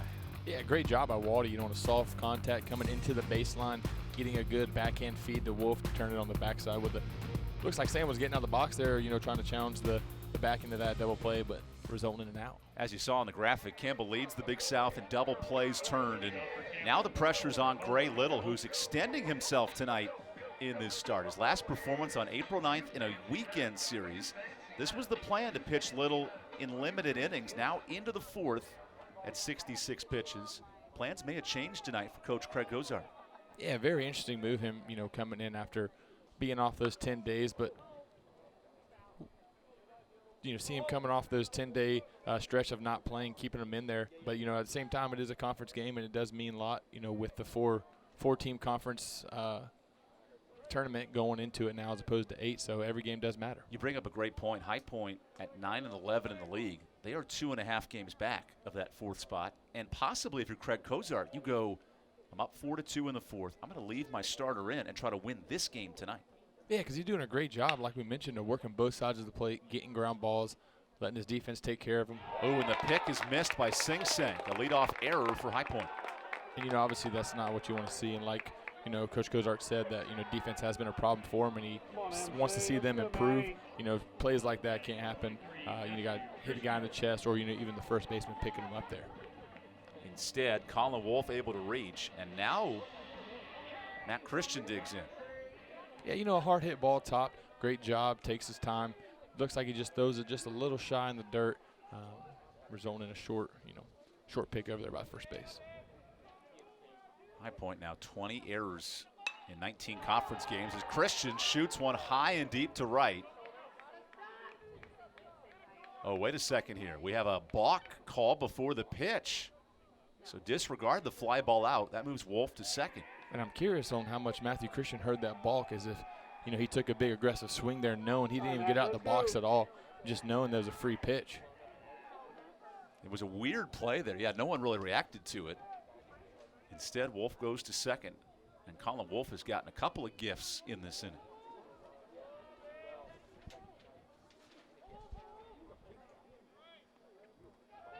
High Point trying to overcome the error from Peyton Carr.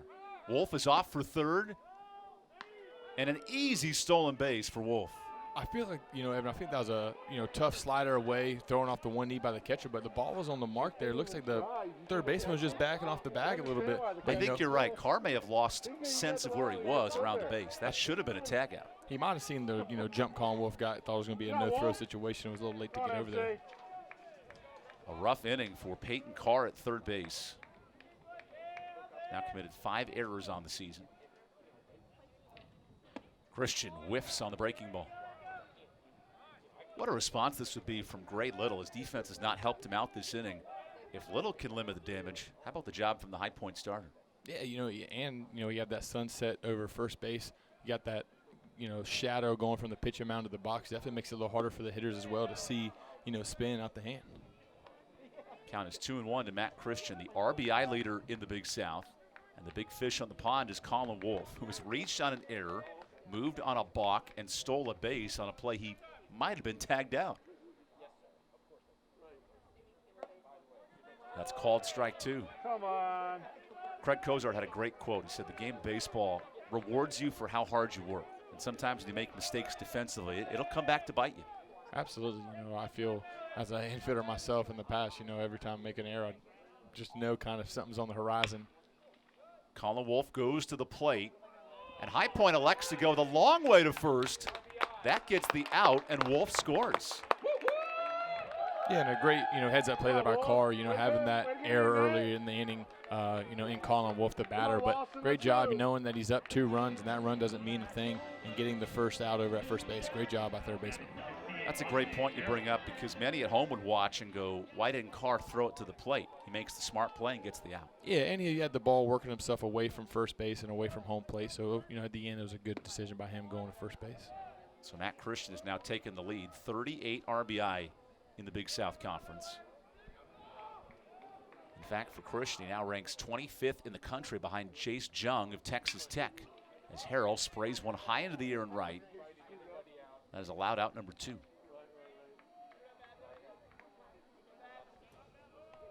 So all of a sudden, a 4-0 lead in the top of the first has dwindled to 1. What has stood out to you about Campbell's approach offensively? I think just the quality at bats. Gray's doing a phenomenal job on the mound, working all sides of the plate with all different speeds. But Campbell's worked into those two strike counts, but battling, fouling some pitches off, getting that pitch count up. They've done a great job so far, and I wouldn't expect them to change from here. Ty Babin watches a slider slip in for a strike. And all of a sudden, if you're Craig Cozart, the head coach for High Point, is starting pitcher in Little at 76 pitches. You would think this would effectively move him out to maybe late on Saturday if he were to come back against Radford, but High Point is all in to try to win this game tonight. Yeah, it could definitely push the start back, from a Friday night start, which isn't, the biggest deal. Obviously, you want to get that Babin motivation off his hands. And how about this little piece of luck? Dropping in for a single. There's a 2-out hit. And there it is. That's what Babin was looking for. Try to get that bat rolling, shaving the beard, changing some things up, getting that little, thumb piece over the second baseman's head for a single. So Ty Babin continuing a pretty hot week at the plate, his 14th hit on the season. Although if you ask Babin, he would take 14 of those little bloopers over any hit any day of the week. Line drive single in the scorebook, as they would say. This is a big night in the Big South Conference. Gardner-Webb has now defeated UNC Asheville. So if Campbell were to lose tonight, it'd be the running Bulldogs moving into first place, as Waldy Arias takes ball 1. Also worth noting, Upstate and Presbyterian right now 3-4 in the league. It's USC Upstate just defeating PC. So a win from High Point tonight moves them within 1 game of 4th place in the league. Arias smacks one into the corner, and that is a 2-out base hit. Let's see if Lawson Harrell gets the turn to the plate. He holds it third on the 2-out double. Great piece of 2-out hitting there by Waldy, getting a fastball low in the zone that he was able to drive down the left field line for a double. Just the 4th extra base hit of the year for Arias. And now the pressure is on Little with 2 gone by.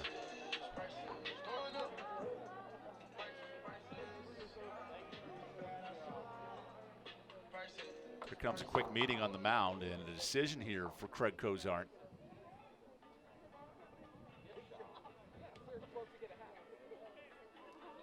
I think it might just going out there, tell him to settle down. I didn't realize the importance of this game with you saying where High Point is at in the standings for the Big South, but I think he's kind of going out there talking to him, having a little trust with him, say, how you feeling? Do you want to continue to go on? Kind of see what he can get out of this game and try to, ultimately get the win here. You see arms getting loose in the High Point bullpen, including Dawson Place, who was also a weekend starter for the Panthers. So High Point doubling up on big-time arms. Craig Cozart was quite frank and honest with us. He said it's been a chessboard trying to figure out who to throw in different spots. And so far, leaning on his ace, Gray Little, here in the 4th.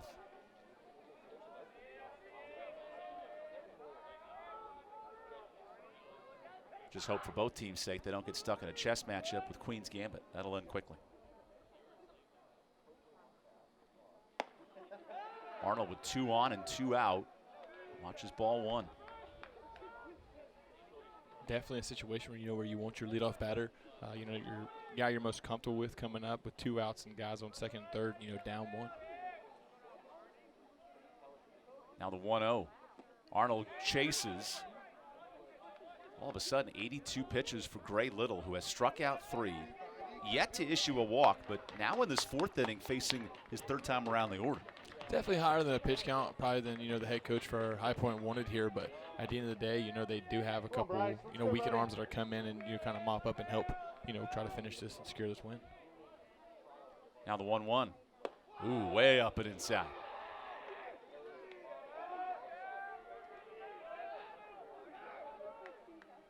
Waldy Arias' 2-out double extends this inning after a bloop shot off the bat of Ty Babin. Sets the stage for Bryce Arnold.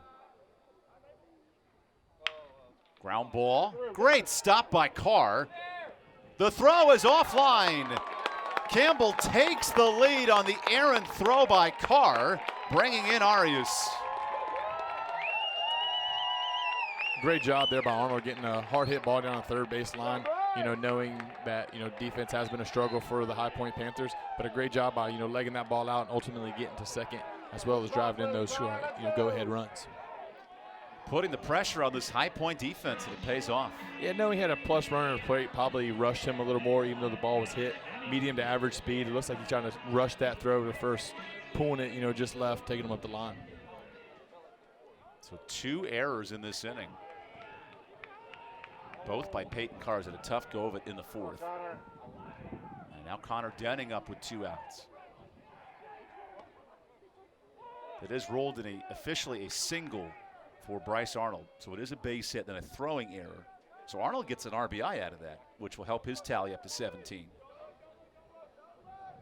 Grace continued to do a good job, minus the errors around him by coming in and filling up, going with a off-speed pitch there for a first strike. Denning pokes one that gets through. Another 2-out base hit. That cashes in Bryce Arnold.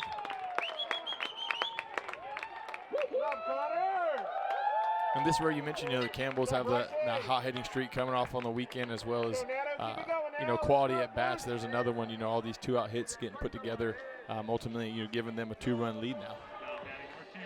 This Campbell offense leads the conference in 7 different categories. Maybe their biggest is hitting with 2 outs, and now a 4-run frame started with nobody on and 2 outs.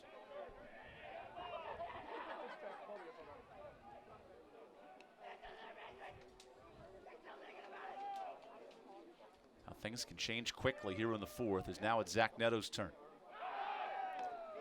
So all of a sudden, Christian, if you're Gray Little, he was asked to pitch 2 to 3 innings entering this game, extended to the 4th. Now it becomes all hands on deck for Little the rest of the way? No, I still think, Coach still has to look at the weekend coming up here. I think he'll, won't let him go too much further as he has those guys getting hot in the pen. But, with 2 outs, anything's possible here. Denning on the move, and a perfect throw by Sutton ends the 4th. Not before Campbell strikes for 4 runs and its first lead of the night here on ESPN+.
This Big South broadcast is brought to you in part by Geico. 15 minutes can save you 15% or more on car insurance. Visit geico.com today.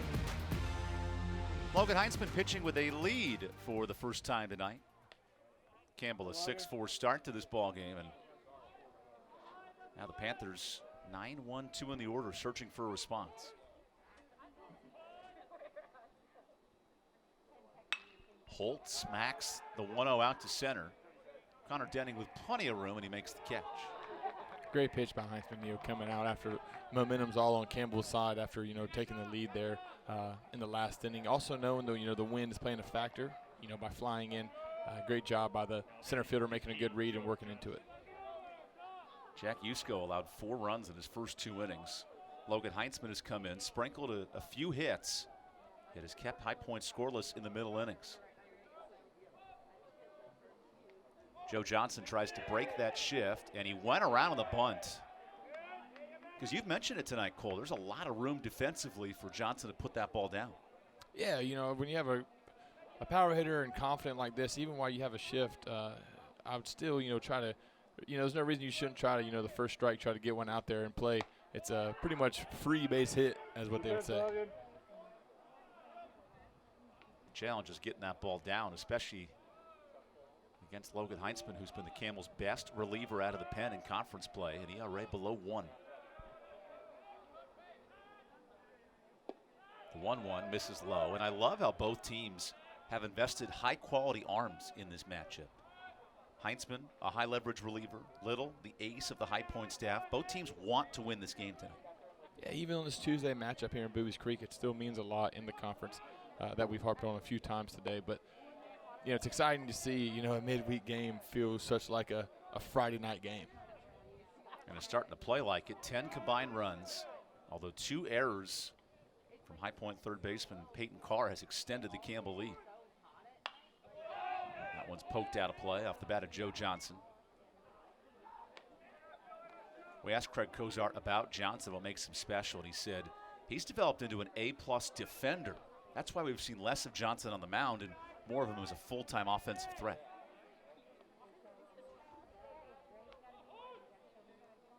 The 3-2 is poked out of play. And a lot of times, you know, that's just a great relationship, you know, coach to player relationship, communicating with him, seeing that, you know, he's enjoying it more in the box or enjoying it more out in the outfield. Not that you can't put him on the mound, but, you know, just getting his input means a lot and will go a far way, having respect. Heinzman tries it again. Gives up a fly ball to center. It's a big ballpark with the wind blowing in, so that's allowed out number 2. There's something to be said, Christian, about pitching to your park, and Heinzman seems to be doing it tonight. Yeah, you know, going those elevated fastballs, those last couple of guys, letting them, you know, people would say see how far you can hit it, but, you know, the wind blowing in, it's not much of a factor for many of these, you know, guys in the High Point or even Campbell lineup that can't hit the ball to the ballpark. You know, it makes it play a lot bigger than what it is. 2 gone by for Peyton Carr, who would love some retribution at the plate. Carr's been a red-hot hitter. How about this? 393 with 2 outs. And right now digs in with 22 RBI. Sort of has that Hunter Pence look in the box as well. Watching strike 1. Definitely has the stance of Hunter Pence, looks like. You know, he would have those pants rolled up a little higher above the knee near the quad, though. Logan Heinzman searching for his 3rd scoreless inning of relief. And he's got it if this ball is caught. Arias drifts back. Packard comes in. A little confusion, and it's off the glove of Arias. Oh my goodness, a wind-aided error results in a 2-out runner. Yeah, just a little miscommunication there by the right field and second baseman. You know, definitely think that's the second baseman, Waldy's ball there. Might have lost it or saw, you know, the wind might have taken it. However, you know, the right fielder coming in, it's a lot easier for them, and, you know, just a challenging play there. Christian, you've played second throughout your career. On a ball hit that shallow, how difficult is that communication with a right fielder sprinting in? Yeah, I think he just got a bad eye on it at first, so he lost it, you know, resulting, hoping that the right fielder will come in. But I think Waldy has to take over that ball there and, you know, secure that catch. Instead, 2 gone by for Purry. And Babin saves an extra base that time. Neither team's been super clean defensively in this matchup. And let's see if the Panthers can take advantage. Purry is 0 for 2 with a couple of balls ripped to the pitcher his first 2 times up.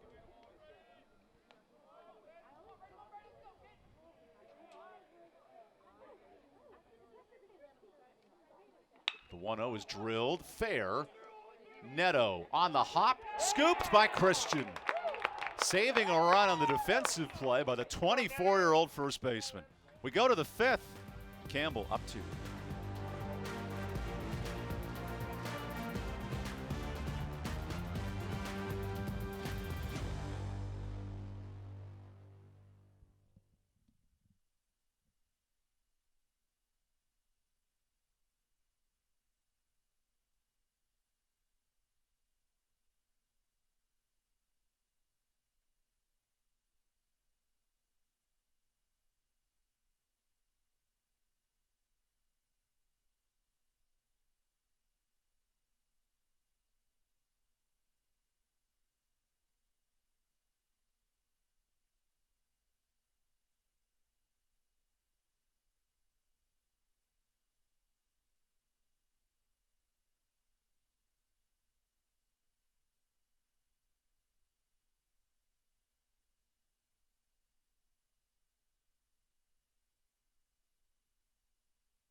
Welcome back to Buies Creek, North Carolina. Mountain Dew, a proud beverage partner of the Big South Conference. Don't forget to drink your Mountain Dew today. Enjoy it. It's a sweet taste. Zach Neto, who's done about everything for Campbell tonight, his 11th straight game with multiple hits and a great defensive play at third last inning, now leads off the bottom of the fifth. Got some momentum coming on his side from that nice backhand, great long hop to first baseman Matthew Christian. Wouldn't be surprised here if he's hunting for his third hit of the game. Neto wants to bunt and pokes that foul. How about this for a true freshman, keep in mind? Multiple runs batted in 10 of his last 12 games. That's not an easy thing to do. What's been clicking for Neto? I think he's just getting his pitch out over the plate early, not getting behind in counts and connecting and not missing. I know it sounds pretty simple, but it's definitely hard to do. Neto sprays one out of play for strike 2.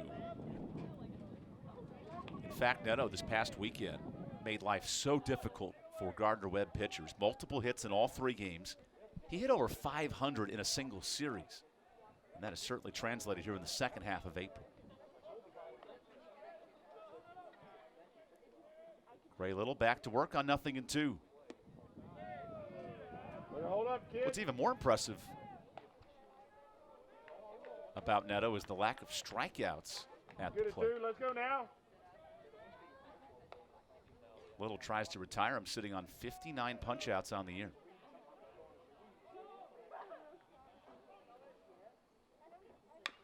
This ball rolls foul. Good battle up there, kid.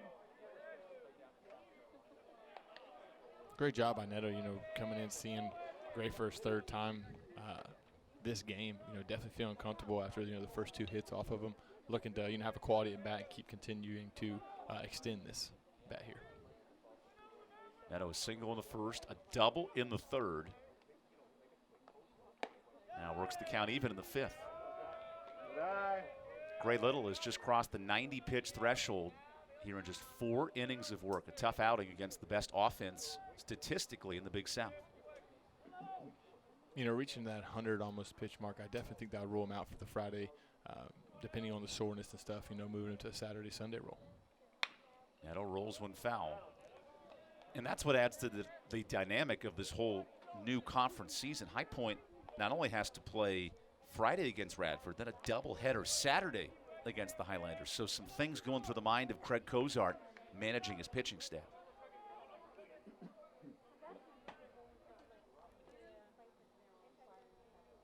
Little is dialed in on 2-2. The breaking ball is lifted out to left. Here's Johnson moving back. At the warning track, he's got room. Good piece of hitting there, even 2-2 breaking ball. Left a little over the plate, like we mentioned. Being able to throw a couple of those barrel finders with the wind blowing in.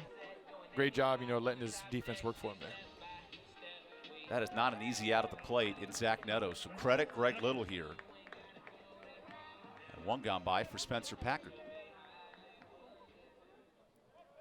Packard 0 for 2 with 2 strikeouts, trying to extend an on-base streak that has gone 40 straight games, including last season.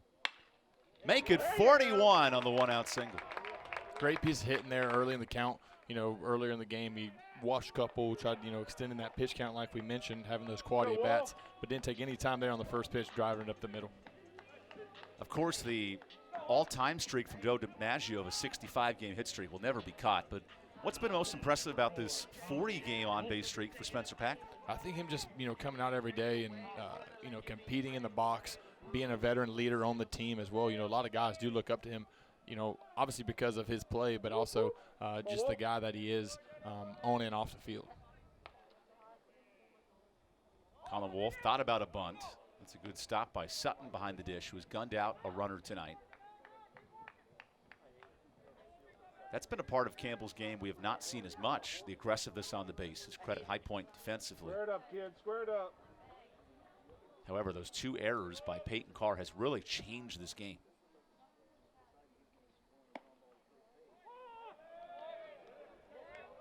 Greg Howard got an extra octave on that strike call. Did you hear that? Yeah, definitely got to keep giving credit, though, to Gray, continuing to battle and, fill up the zone early, even though, he has having some struggle behind the behind him in his defense. He's doing a great job of working still, both sides of the plate, reaching that 100 pitch mark almost. Gray Little misses just a bit outside. So if you're Greg Howard behind the plate, you wanted to ring him up, right? Because you have that huge strike call. Instead, it just misses, and it's 2-1. Colin reached on that error from Carr that started the inning. A 4-run fourth. And now Little has reached 100 pitches as he falls behind to the Campbell shortstop. And again, 3-1 like we mentioned. I wouldn't be surprised with that. Wind is starting to take a turn to left field, but still howling in. I wouldn't be surprised for him to do another elevated fastball just to get some contact or even low for a double play here. Wolf awaits the 3-1. The pitch is popped up to right. This is a long run for Purr. He needs some help from his first baseman, and that's out of play. We've had quite a few challenging plays, pushing to the line into that brick wall that we have, down the right and left field line. Definitely not something that you want to hightail into, but definitely making it challenges for the outfielders and corner infielders. I did see a video on Barstool Sports and TikTok this week. In Little League Baseball in Pennsylvania, a young kid was chasing after a fly ball on left. He ran through the fence, and it actually split in half. It was a wooden fence, not Jose Canseco-esque, but very close. I don't think that'll be the case with Brick, unfortunately. Payoff pitch to Wolf is popped foul. So that type of swing from Colin, what does that say about his ability to fight off good pitches? Yeah, again, like Justin Hare mentioned in an interview earlier this week with you, him letting the ball, travel and get deeper. With 2 strikes, I think the Campbells here are looking to let the ball get deep. They don't want to get be early on a breaking ball, and they're going to be late on that fastball. So that's a great job by him sticking to the process and the plan that the coaches have set forth for him. Wolf awaits another payoff pitch from Gray Little, who goes to the heat and spoils again. So Colin Wolf in his last 10 games, he's hitting .375. The numbers have picked up. What has allowed Colin to play more at this level of an all-conference level than what we saw early in the year? I think exactly what he's doing here, having quality at bats, staying true to himself, not trying to take those big aggressive swings in the 3-hole that you would normally see. But he's doing a great job of staying within himself, battling, and setting himself up for good pitches. A third payoff pitch is again drilled foul. And another fastball there. Those are 3 fastballs in a row, full count. Got Spencer Packard on the move, so ideally Gray's looking for a ground ball, but I wouldn't be surprised if he flips a breaking ball here and maybe even leaves it up. Gray Little is second in this conference in hits allowed per 9 innings. That's been his strength.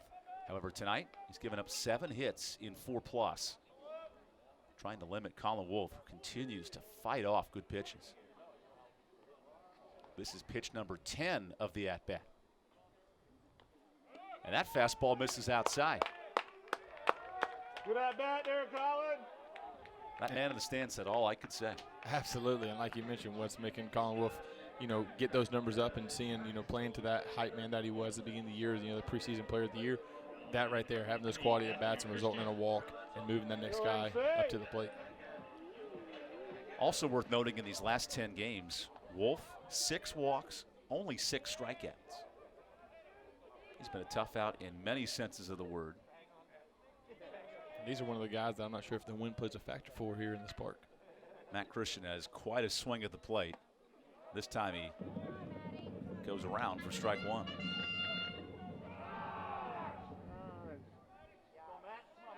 Christian now trying to catch Spencer Packard at second, who's the new RBI leader in the Big South with 38. As Matt is 0 for 2 tonight. What more of a way to do it than to score the one that you're going against? That'd be quite a competition to watch as Christian whiffs 0-2. You got it now, Matty. You got it. Matt Christian hitting .400 with runners on the bases. Is Packard at second, Wolf at first with 1 out. Here is pitch 107 from Gray Little. This is skied off the end of the bat. Ooh, Cole Singsank made the catch. It was an infield fly, but not an easy play. Yeah, definitely a challenging play. Obviously you want to catch the ball, but at the worst you want to, even though it's infield fly, you want to keep it in front of you. I tell you, Gray Little, he got out of the way. He knew the buffet was coming. He cleared the road, and his first baseman Singsank there to make the catch. And that's just great communication there by the high point infield. How difficult is that play when the wind's blowing like this? Oh, with the sky here and the sun and the wind blowing in, that ball's backspun that much off of Matthew Christian's bat definitely makes it a challenging play to make. Harrell on the first pitch, sneaks it up the middle. That ball is through. A 2-out single from Harrell makes it 7-4 Campbell. Good job, Lawson. Great piece of hitting there on the bottom of the lineup for the Campbells. Another 2-out hit again to give them another run. Last 5 runs for Campbell coming with 2 outs, and it's Lawson Harrell snapping a 1-for-14 streak.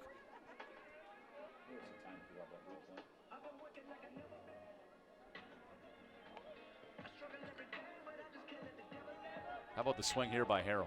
Yeah, great job keeping his hands in tight there, just sneaking under the pitcher's glove. It looked like he got a hold of it or just stopped it just enough for the second baseman to get, but it was just outside of his reach as well. Give Lawson Harrell 13 runs batted in. He's one of 12 players on this roster with 10 or more RBI. That's a balanced lineup. Fake the surgery. Don't tell her. Babin thought about a bunt, takes strike 1.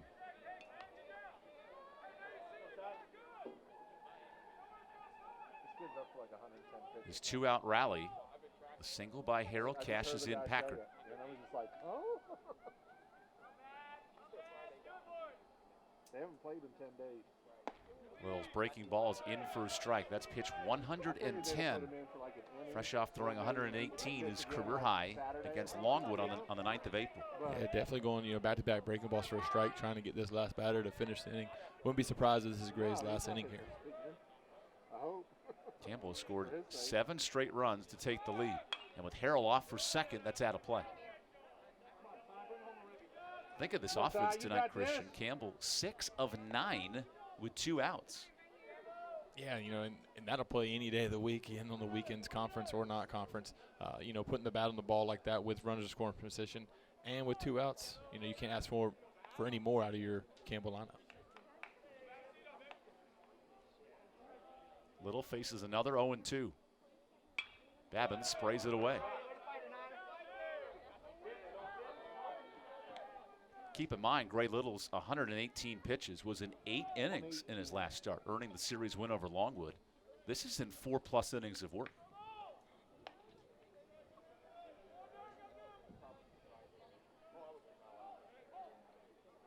Another 0-2 from Little. He's called outside. As this game progressed and, having that grand slam in the first by High Point giving the lead, I definitely don't think this was initially the start that, head coach Kozar thought it would have for Gray. But as it, the game played out, he'd think he'd extend him a little longer and kind of got out of hand there by a couple errors earlier in the middle innings. Babin spoils another 2-strike pitch. And the bullpen's been warm the last 2 innings for High Point.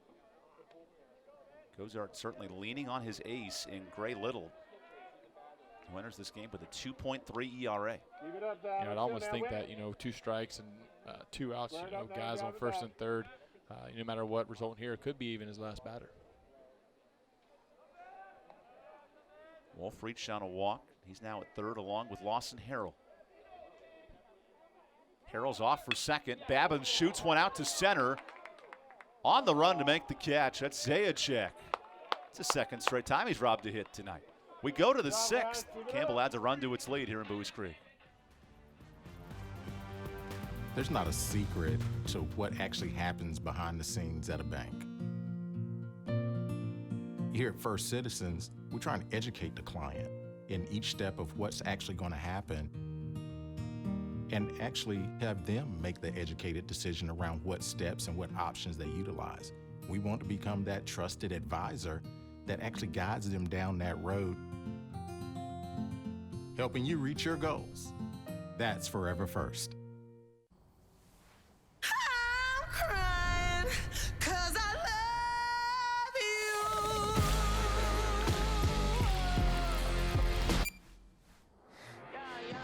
Pepsi Wild Cherry. Tired of cooking at home? Change it up without getting up. Just order Jersey Mike's through our app for no-contact delivery or no-contact at-the-door pickup. Jersey Mike's. Be a sub above. The doctor said I had prostate cancer. I needed to do something else. I said, can I go to proton therapy? Hampton University Proton Therapy Institute. He said, yeah, you can do it, man. It's a breeze, man. When I went for the treatments, there were no side effects. Whatever you could do before, you could do it after. Thank you, Jesus. I'm so glad I can go down there. But I tell you right now, I wanted to let those people know that I really appreciate it. Man, HU is his spot. This is Cindy. When you call her up, she's so nice on the phone. This is Jen. This is Ashley. Beautiful night in Bowie's Creek, North Carolina. Thank you for joining us for our Big South game of the week. Campbell Fighting Camels, top team in the league, against the High Point Panthers, sitting at 5th in the conference, trying to climb into the top 4, along with Christian Jones, Evan Budrovich, getting you all through these first 5 innings. And CJ, so far, High Point, a grand slam on the first. The prolific Campbell offense has pieced together enough to take a 3-run lead. Yeah, I mean, I think this has the feeling, on this Tuesday night of a Friday night game. High Point striking early with that grand slam, and Campbell following up with scoring in the last 4 of the 5 innings. It's been a great ball game so far and still plenty to play. Excited to see where this goes. Colin Wolf's been a huge story in this game, scoring another run in the 4th. And now High Point needs some offense quickly. Cole Sing-Sank, the first baseman, that is outside from Logan Heinzman, and now in 3 innings has thrown 3 scoreless. His ERA has dropped to 1.75.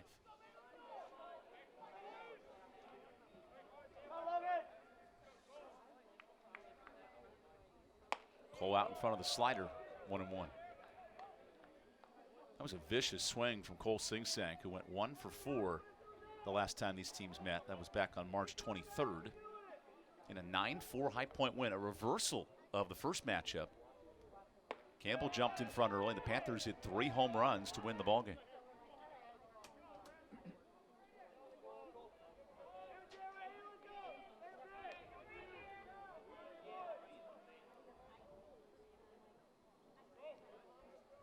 Heinzman trying to retire Sing-Sank for the first time tonight. Instead, a base hit up the middle. Good start to the 6th. It looks like Heinzman didn't like that pitch coming out the hand there. He maybe left that off-speed pitch just a little up after going slider and then 2-seam in. But look for him to try to capitalize on that and improve here in the next batter. A multi-hit game for Cole Sing-Sank kickstarts the High Point attack. Since that first inning, the Panthers now have 4 hits in this game after really exploding. 2 hits and a grand slam on the first.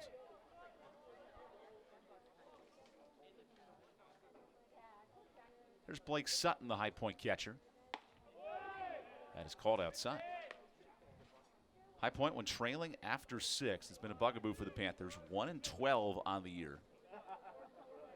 The Camels, however, have lost 3 games when leading after 6, so this game is far from over.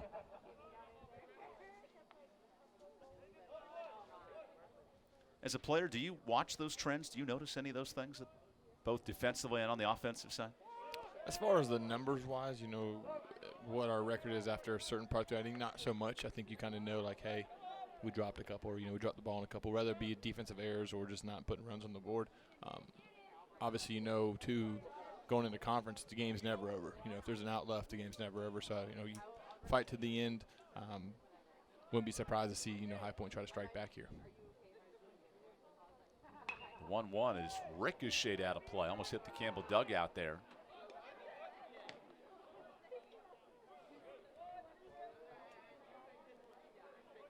Blake Sutton, one of the many young prospects for High Point, the freshman catcher from Gainesville, Florida. He has one of the best mental IQs of any player on this roster, and that's what Craig Cozart loves about Sutton behind the plate. He's out in front of the breaking ball here for out number 1. Great job by Heinzman there, giving up that 2-strike hit on the batter before and then going there and finishing that batter there with a breaking ball. Adam Stewart, who has a name all over this game with a grand slam of the first, now tries to give Heinzman some trouble here in the 6th inning.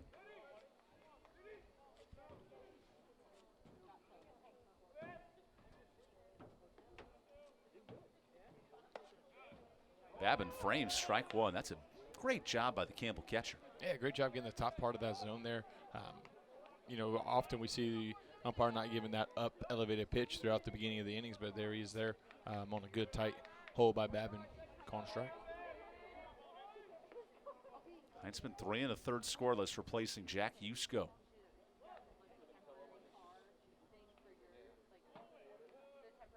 The 0-1 is popped out of play. And to your point, Christian, this midweek matchup does have the feel of a weekend series, and both teams have used some highly reliable arms late in this game. Absolutely, and I just, I put that back on the fact of, the grand slam early, putting them ahead, and then Campbell scratching and coming back and, staying down for a couple innings and then getting the lead. It's back and forth battle that you see all the time in, conference weekends, and it's fun to watch. Heinzman with a quick turn to first. High Point enters this game 9th in stolen bases in the conference. Campbell right now leads the league with the league best 50 steals. Let's see how much Sing Sang plays in the mind of Heinzman here on the 0-2. Instead, he goes to the plate and gives up a fly ball to center. Denning sprinting in. Here's Lawson Harrell to make the catch. That wind is an adventure tonight. Yeah, and again, a great job of communication. That's going to be the big thing here tonight with that wind blowing in, not really knowing where that ball is going to end up. But a great job by the left fielder, coming in and taking control, talking to the center and shortstop, telling him that he's got it. Lawson Harrell, the redshirt freshman, makes the play. And the Panthers go to the bench with 2 gone by. Justin Ebert in the pitch hit. He's a freshman from Fayetteville, just down the road at Terry Sanford High School. Speaking of Fayetteville, will the championship be held there again this year, or have they? The Big South Tournament will be held at Segra Stadium down at Fayetteville. The top 4 teams qualify, which is crazy to think. We are 4 weeks away from the Big South Tournament. May 27th, just at the end of next month. Right now, if the season ended today, it would be High Point would be the 5th place team, so 1 team out. Campbell, Upstate, Gardner-Webb, and Presbyterian would be in the tournament. That slider is called low. High Point controls its own destiny to a certain extent. Matchups with Radford, Winthrop, Longwood, and Presbyterian down the stretch, so they can win themselves back into the tournament. Campbell at 13-7 sits in first place as of tonight, with Upstate just a half game behind at 15-9. And Campbell still having, I believe, Presbyterian this week and still having a couple of those. Do they have any more of those top 5 teams left in the? Well, it makes it neat. Campbell will head to Upstate the second to last week of the season before hosting High Point. So 2 critical series to end the year. Ooh, that's way up and inside. It's 2-0. Great job by Babin hopping around back there. Obviously, fastball. Don't expect that fastball to be too elevated, but great job, keeping it in front of him and not letting that runner advance. And since you bring it up, obviously in the past, being a 1 seed versus an 8 is very important. When it's 4 teams in double elimination, how much does seeding truly matter? I think it's just kind of get in at that point. Obviously, you want to be a 1 seed and set yourself up, but at the end of the day, every game's tough. It's 4 1 seeds out there, and you're fighting to the end. Ground ball gets up the middle, and a 2-out base hit by the pitch hitter, Ebert. Great piece of hitting there, coming off the bench cold with 2 outs and getting a hard contact up the middle, getting that next batter up for them. Justin Ebert with his 9th hit of the year. And now the Panthers threatening with 2 gone by. This is the tying run coming up to the plate. And here he is, Sam Zajac.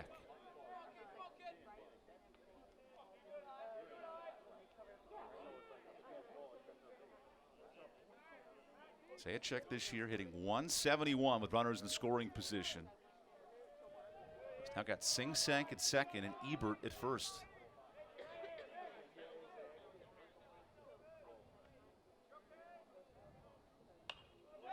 As that pitch is pop foul. The Panthers may have the all-name team in terms of rhythmical names that have some neat sounding to it. Panthers, though, can swing the bats as well. 4th in the conference in scoring. After a grand slam on the first, they try to erupt for some offense here in the 6th.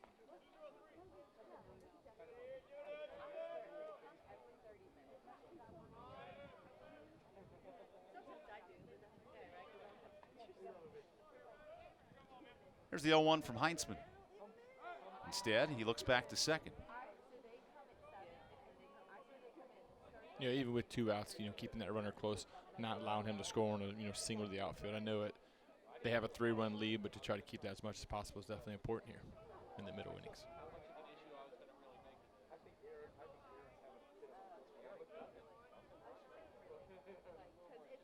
Now Heinzman ready, and the 0-1 is beaten through the shift.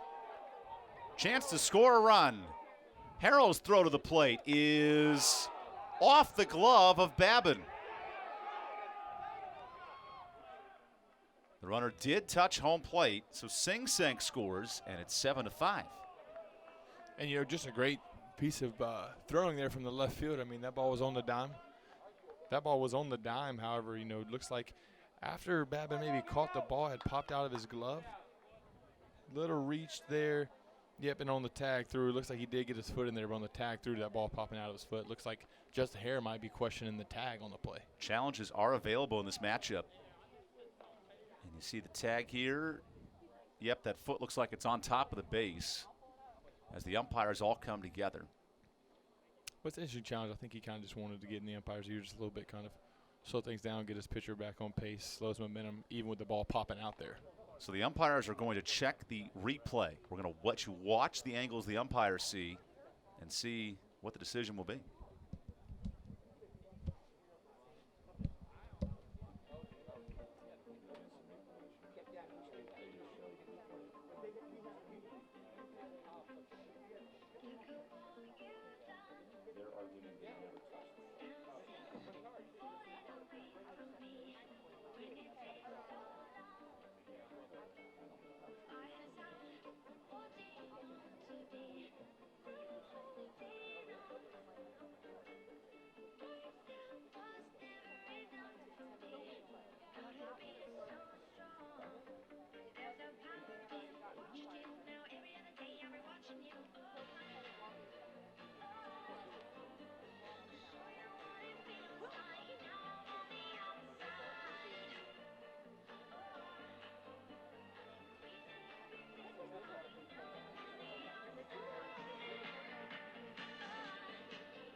The call stands. Look pretty clear on those replays. Appreciate getting those angles for us. And now it's 7-5 as High Point has collected 2 straight 2-out hits. Yeah, and that don't seem like a lot now, but it's a great job. Great piece of great piece of 2-out hitting. Try saying that 5 times fast. Great job by the runner coming around to bring that lead to 2. 2 gone by for Travis Holt. The High Point shortstop whiffs on strike 1. This has been High Point's bugaboo coming into this matchup, hitting with runners in scoring position. And 2 straight hits tonight, able to extend not only this inning, but extend the lineup to the 9th spot. Yeah, still a lot of opportunity available. You've seen it with Campbell early in the game. Same option here for the High Point Panthers. Now time is called by Babin behind the plate. There's Ebert with the pitch hit single beating the shift. That's High Point leaning on its depth in this lineup to try to come back. Come on, Logan. That's the first run allowed for Heinzman tonight in 3 2/3 innings. I'd imagine this be Heinzman's inning to finish, but nothing is guaranteed.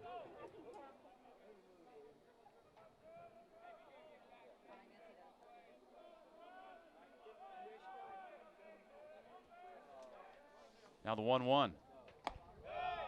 Good frame for strike 2.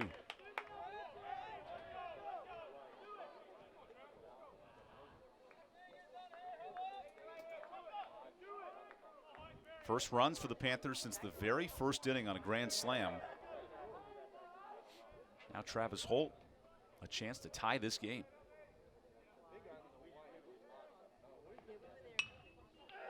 Short fly ball to right.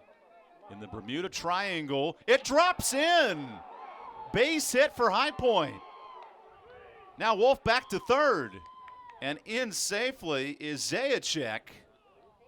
It's a 1-run ball game. Yeah, and just like that, I know we were mentioning the wind blowing. It looks like it's standing still now, but that slice off the ball makes it challenging. Not a lot of communication out there by the 2 outfielders, and that ball drop in. Like we mentioned, a lot of opportunity here with 2 outs. And just like this, just like that, almost was turned around. Coach was sending the guy around third, but How about this? Denning looks over to Packard, who looks back to Denning, and that's where it all gets broken down. You know, definitely tough to watch. I'm sure, you know, the coaches in the Campbell dugout right now are not too happy. Both teams have struggled with the wind tonight. Wouldn't be surprised here. You know, Babin just going out there to settle down Heinzman here with 2 outs after giving that up. Still have the lead. Wouldn't be surprised if maybe pitching coach T-Rob maybe goes matchup here, lefty on lefty, or stays with his 50-year senior Heinzman. And he has to face a red-hot hitter. As you see Fred Cisco warming up in the Campbell pen, and Kevin Westlake also getting loose.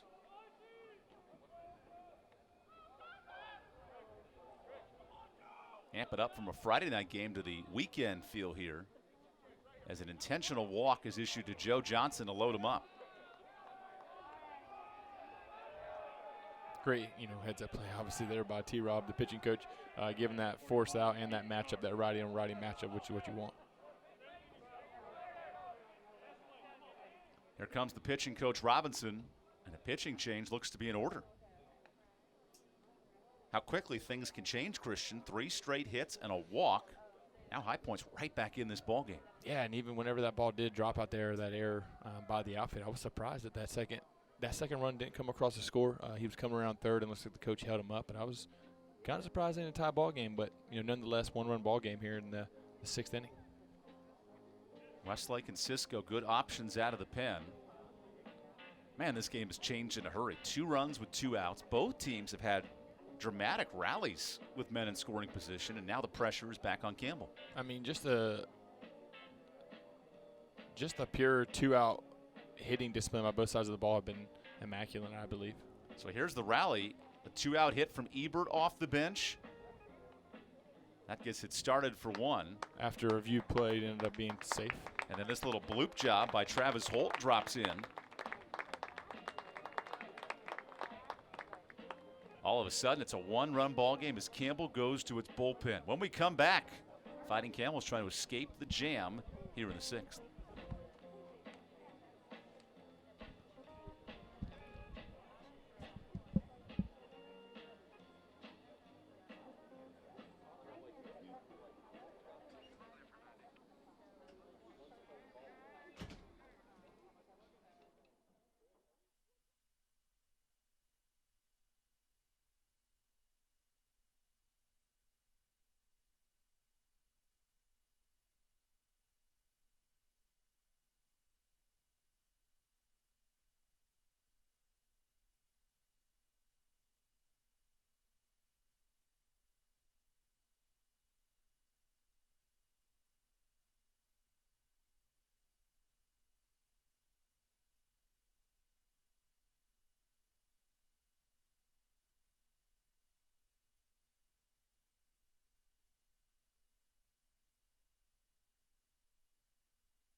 Pepsi is proud to be the official beverage partner of the Big South Conference, so don't forget to pick up a delicious, refreshing Pepsi. Pepsi, that's what I like.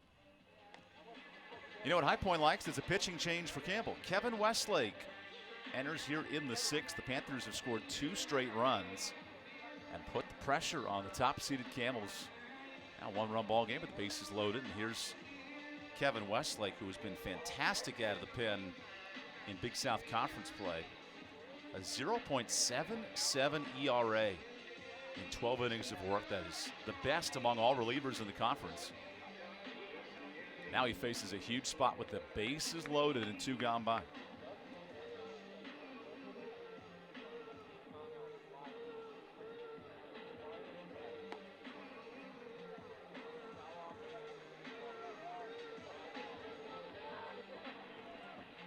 So digging in for the Panthers, Peyton Carr, the third baseman.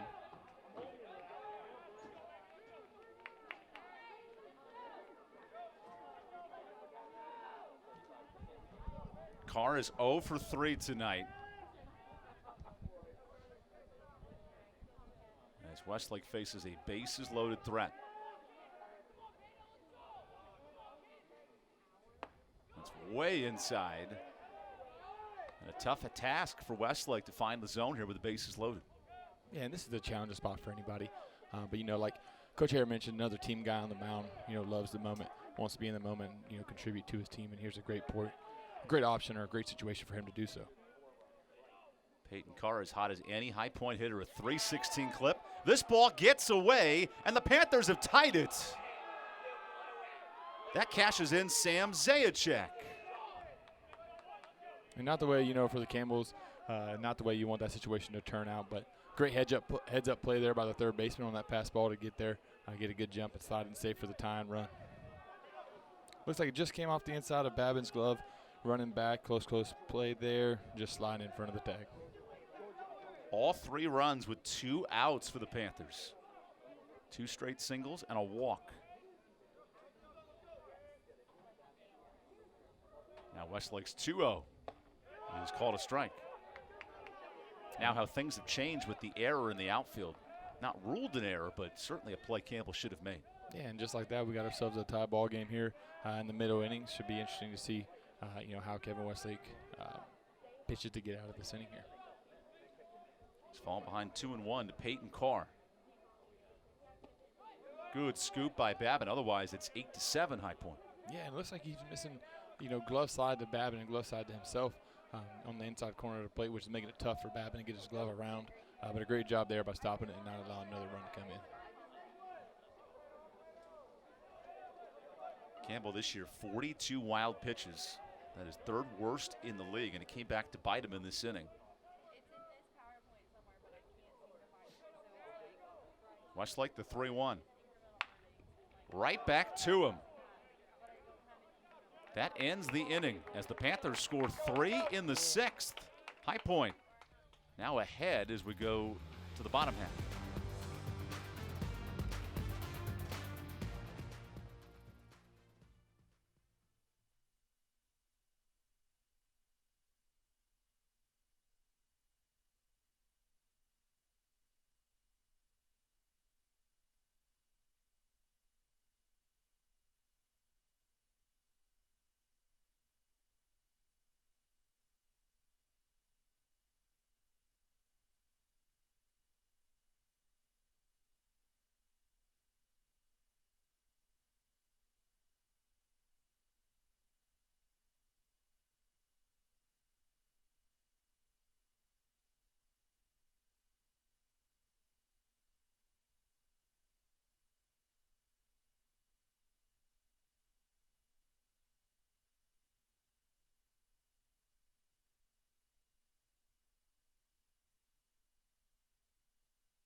The High Point Panthers have tied it with 3 runs in the 6th. Now the Campbells to the plate. 7-7 ball game. Christian, it has been a game of errors and defensive miscues tonight, kickstarting both offenses. Yeah, and a lot of 2-out hits as well. Got to put the bat on the ball for all these to occur. But, a couple errors by the High Point third baseman resulted in a few runs, and then some miscommunication on a fly ball in the outfield and a pass ball.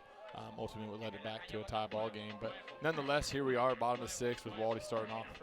A high-scoring Tuesday night in the Big South Conference. Waldy Arias, who has reached base twice and scored both times, kicks off the inning. Against the new pitcher, Dawson Place.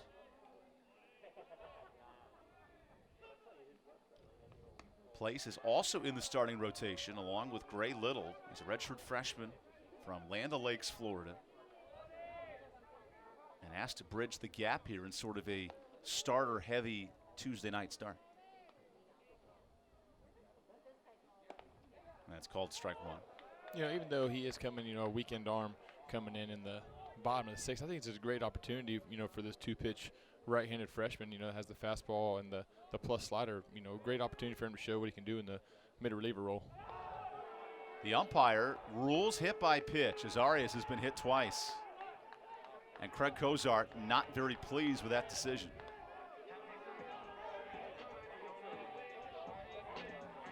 That is a highly debated rule in college baseball about leaning into a pitch, and if we have the replay, I think it's worth seeing because did Arias make an attempt on that pitch? Yeah, and a lot of times I know just 2019, I believe, is when they changed that rule just after I graduated to where you have to make an attempt to roll or get out of the way of the ball, which, you know, it's one of those calls just like a check swing. I think it's kind of the same thing.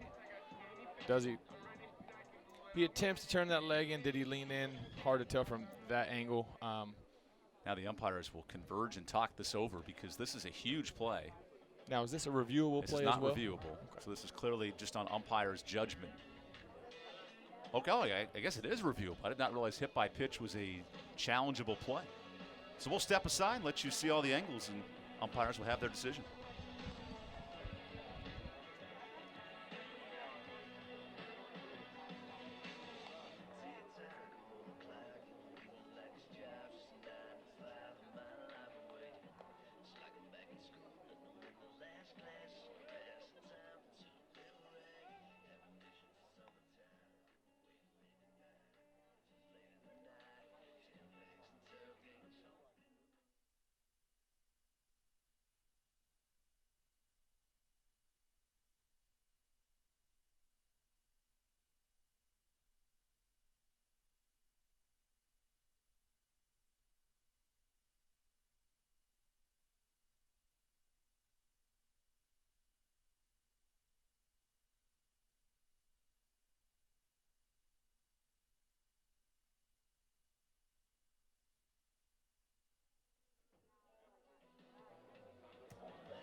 Waldy Arias awaiting the decision here as the umpires come out.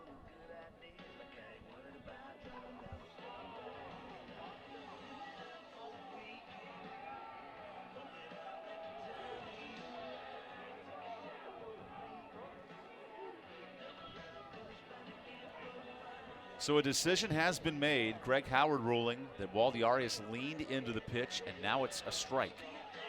Yep, and you know that's definitely a challenging call, just like on a check swing or anything else. But they did review it, ruled that he leaned into the pitch, which will bring him back to the box. Obviously, you can see head coach, Justin Harris, frustrated by that call. And here's the best angle. Watch that front leg. And, I think at the end of the day, it is a tough call. I'd rather, you do have to make some kind of attempt to get out of the way of a ball. It's different than the shoulder with the elbow guard leaning into it, but with the knee, you really can't go that far in unless you go on your tippy toe. Let's see the little Texas two-step, and you slide back and forth. So Arias is denied his second hit by pitch. It's a very judgment call, so I'm glad they went to review and verified that. Regardless, still leading the nation in hit by pitches without that one. So it's 1-2 to Arias. And a spiked breaking ball from Dawson Place. Dawson, 3 2/3, allowed 3 runs in his last outing against Longwood. He started out of the bullpen the first 4 outings, has moved into the starting rotation here in the month of March and April. Another breaking ball, and Arias read it right away. Yeah, and that's a great job by him seeing that slider. It's more of like a flying saucer type of slider. Not as tight as a spin like a fastball, but a great job seeing that one away, working the count back to full here. That's a heck of a restaurant in Raleigh, by the way. Here's the payoff pitch. A hit by pitch on Arias. Look at that smile from the Campbell 9-hole hitter. And just like that, that's a lot of momentum going back to the Campbell side there. Head coach going to come out and argue that as well. It's a tough call, like you mentioned, just like the check swing. It's a tough call in the umpires. But, you can see here as well in that elbow, fastball kind of running arm side from the pitcher. Might run up and get him. You know, it's actually the exact same play, which is hilarious. And the umpires are converging together. If this call is overturned, it's a strike 3 on Waldy. Yeah, it looks like he just flexed up there. They're going to go review it again. So we'll take a timeout. Umpires making a huge decision here with nobody out.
Upon further review for the second time, our aces ruled hit by a pitch for the nation's leading, oh my gosh, this is crazy to think, 23rd time of the year in just 28 games.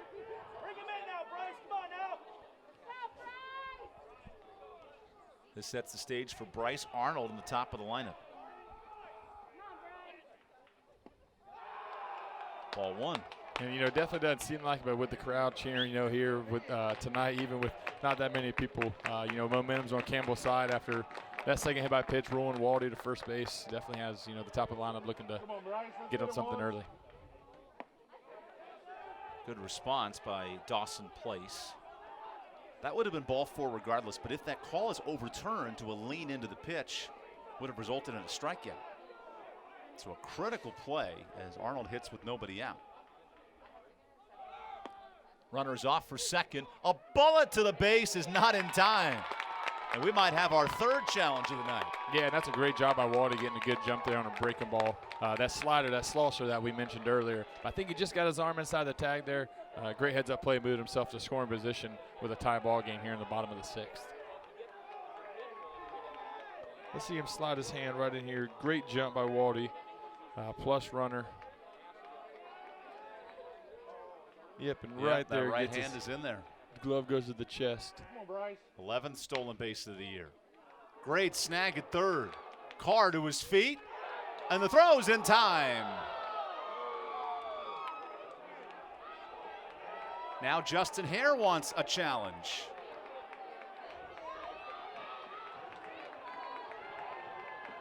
Arnold ruled out at first. What an inning for these umpires. High Point and Campbell are really challenging these umpires to be great and be on their A game, so we'll see what they decide here.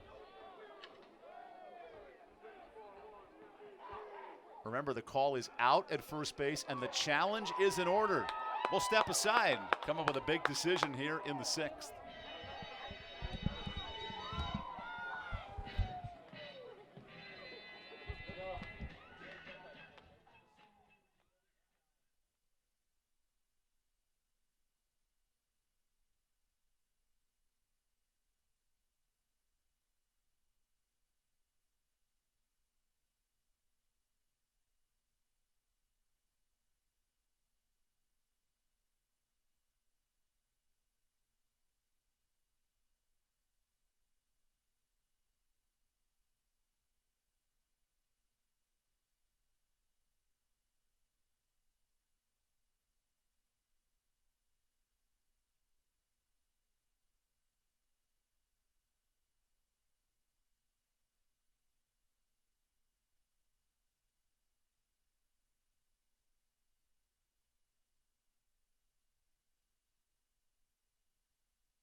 It is overturned.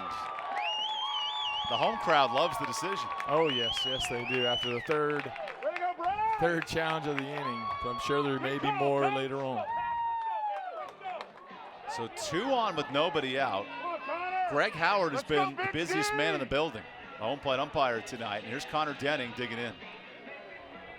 Yeah, and a big spot here for Connor Denning in a hot bat. Batting in that 2-hole spot for the Camels with no outs and a guy on first and second in a tie ball game. All of a sudden, the red-hot Connor Denning tries to give Campbell the lead after High Point scored 3 in the 6th.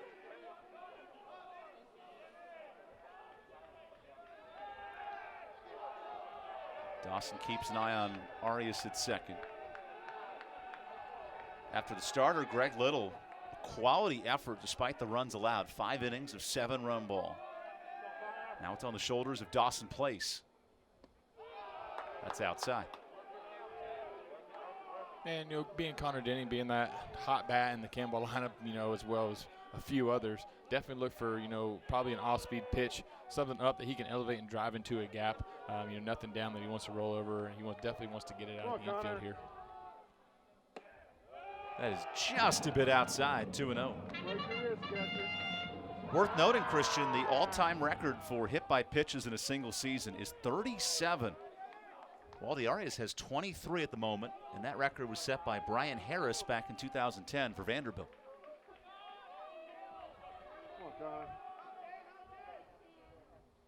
Denning shoots one foul. Great swing there, 2-0 count, getting a fastball, in that he can maybe feel like it's one of his better pitches that he can drive into the gap. Just drove it down the right field line. Look for him to hopefully get some update or elevated, continue to see the High Point pitcher fill up the zone.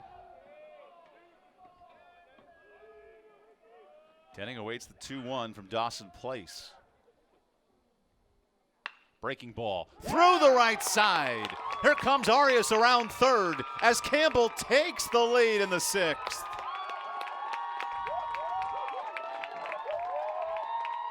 Great piece of hitting there by Connor Denning again. Hot bat in the Campbell lineup was getting that fastball low and in that he just missed the previous pitch before, driving it through the 3-4 hole and scoring Waldy RS to make it a 8-7 Campbell lead. No challenge needed on the RBI single by Denning. That's his 16th ribby of the year. And now this back and forth game has put Campbell out in front. Yeah, Campbell definitely has the momentum in their corner now, but still, like we said, a lot of game to play. I wouldn't be surprised if High Point has some up their sleeve here in the late innings as well. Here's Craig Cozart talking to his Saturday starter, Dawson Place. Cozart was a standout pitcher, multiple all-conference arm out of UCF back in the Atlantic Sun. And he has quite the memory of facing Campbell both as a player, now as a coach in year 13, as the coach goes to the bullpen. New arm for the Panthers. We'll take a break as Carter Shepard, the right-hander, warms up. We come back. Good ball game here in the 6th.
And we're back, going back to the pen.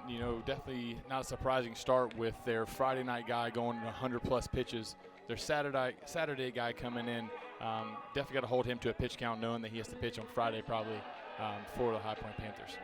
So Carter Shepard comes into this ball game. Craig Cozart said you have to try to understand the mentality of 35 different arms, and Shepard's about as physically gifted as any arm in his bullpen.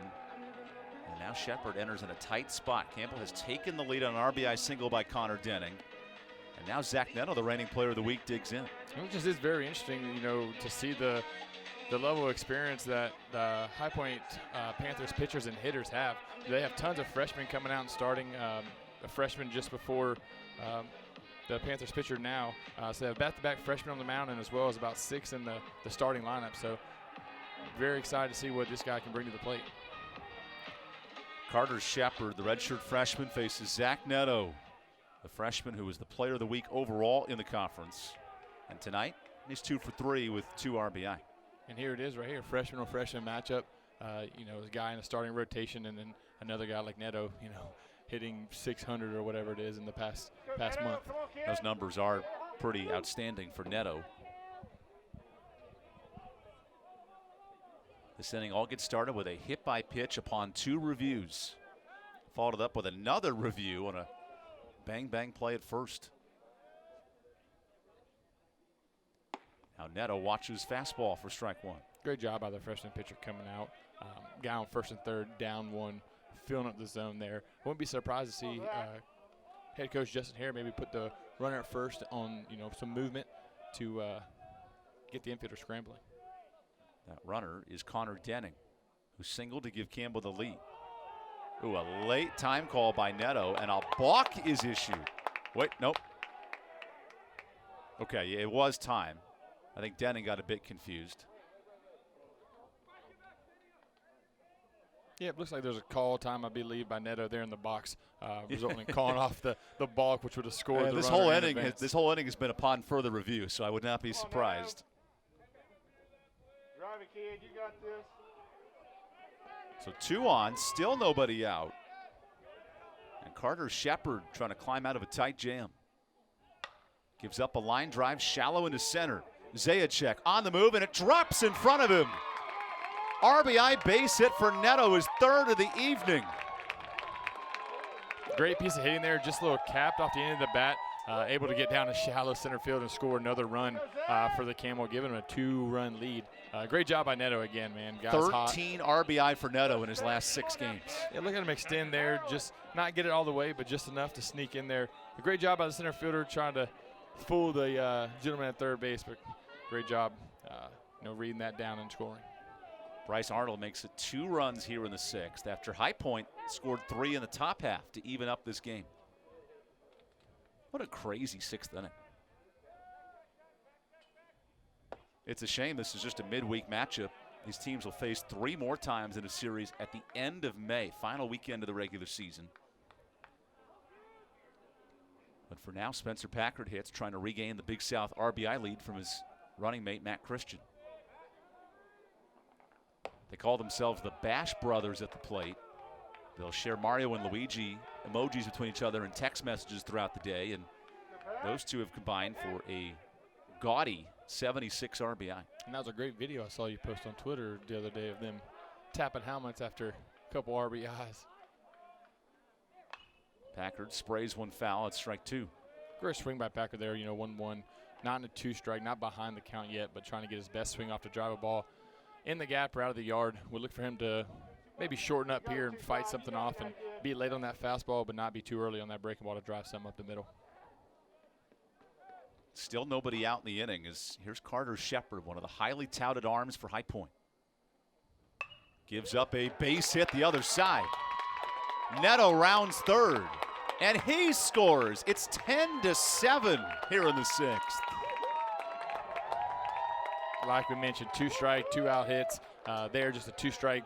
Great approach by Spencer Packard, taking that fastball through the 5-6 hole and bringing in another run. Here you see Spencer Packard keep his hands inside and drive that ball the other way. Another thing that Justin Hare was saying Colin Wolf's so good at, the exact piece of hitting right there. But a great job by Spencer Packard at extending the lead. Give Packard RBI number 39. Come on now, Wolf. And now Colin Wolf makes his way into the box. Still nobody out.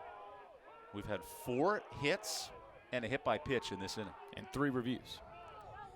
If there's a 4th, I might walk out and let you finish out this ballgame. Worth noting for folks at home, each team's granted 2 video reviews until the 7th inning or later. Then umpires can initiate the challenge. So it wouldn't be a worst case scenario just yet.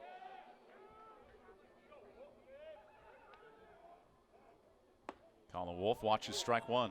And now, is that 2 challenges overall, or if they are reviewed and you do get them back approved? if you get them right. Remember, High Point is 1 for 2, so 1 challenge remaining. Campbell still has 2 in their pocket.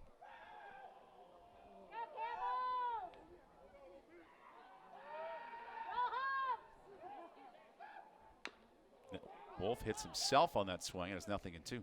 Little foul ball, fastball, a little early on there. Chopped into the plate, got a little hit off the helmet, but he seems to be okay. Colin Wolf is somehow hitless tonight, yet has been a fury on the bases, reached base twice. And again, like we mentioned with Spencer Packard, Colin Wolf letting the ball get deep, like Coach Hare mentioned in, conversation with you, Evan, earlier this week. Look for him to do the same thing here with 2 strikes, let the ball get deep, maybe drive some up the middle or the opposite way unless he gets a cookie breaking ball over the middle. Wolf trying to extend a 11-game hit streak, lays off for ball 1. Think about this coming into this matchup, Christian. Zach Neto, Colin Wolf, each with 11-game hit streaks. And there's that foul ball off the head we saw there by Colin Wolf. The double doink, if you will. Each team with 3 runs here in the 6th. Breaking ball is a beauty for strike 3. And there's that cookie I was mentioning. A lot of times guys are sitting on that fastball to be away. Colin Wolf got stuck in his shoes there, and we'll see here that breaking ball kind of maybe even backed up on the freshman pitcher there, but was still inside for a strike. Great pitch by the freshman pitcher from High Point. And here it is again. Gets his front foot down, sees it up, and just knew. He knew right there. Carter Shepard drawn up a beauty out of the pen.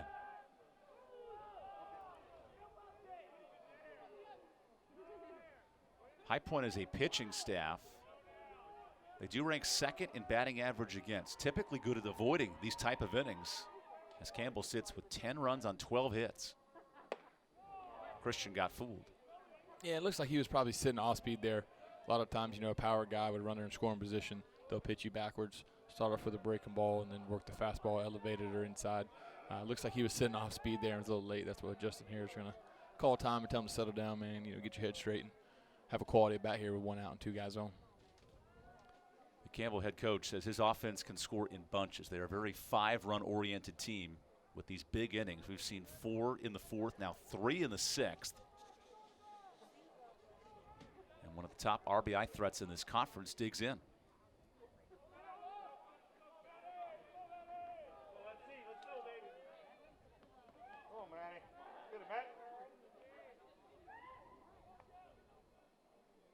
Christian gets the pitch. He can drive into the corner. This might clear the bases as Packard takes the turnaround third.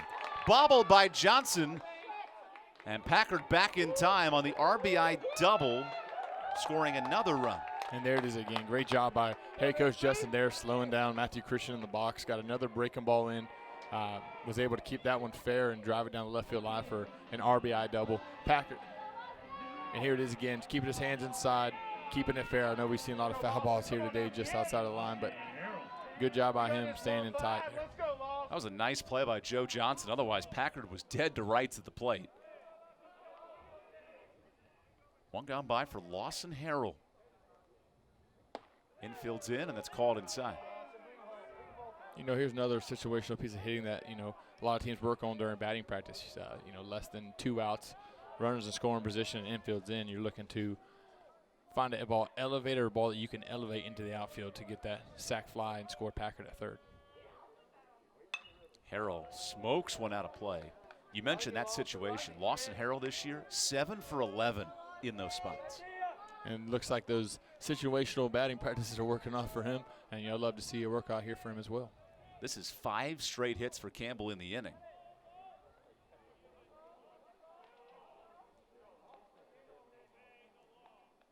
Harrell shoots one up the middle.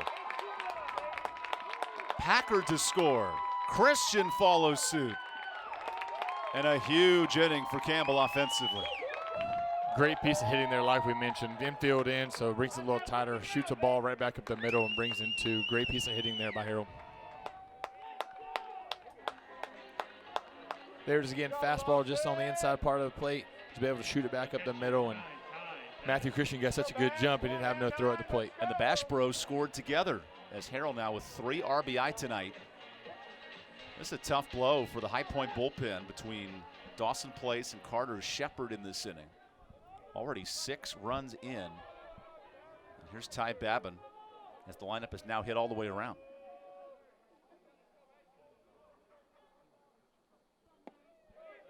Remember, just 1 out in this inning as well. Yeah, very interesting ball game. Like we mentioned, has that Friday night feeling, but we got 20 runs total so far in this game through you wanted pitching and defense. You came to the wrong place tonight. It is all offense. That's ball 2. Campbell, when leading after 6, is 13-1. How has this inning changed the complexion of tonight's game? You know, coming off the last inning, you know, this past inning, tie ball game, and then, you know, just a couple of back-to-back hits, some momentum from the reviews and everything, great pieces of 2-strike and, you know, just getting ahead in counts, and great swings by the Campbell hitters have them up. 6 runs now. An explosive inning for this Campbell offense that leads the conference in batting average, home runs, and on-base percentage. Oddly enough tonight, 6 hits in this inning, only 1 extra base hit.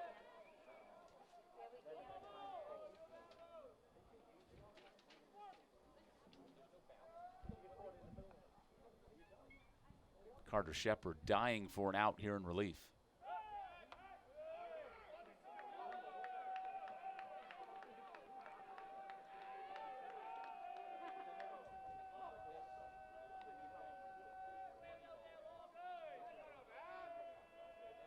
Now the 2-1 to Babin.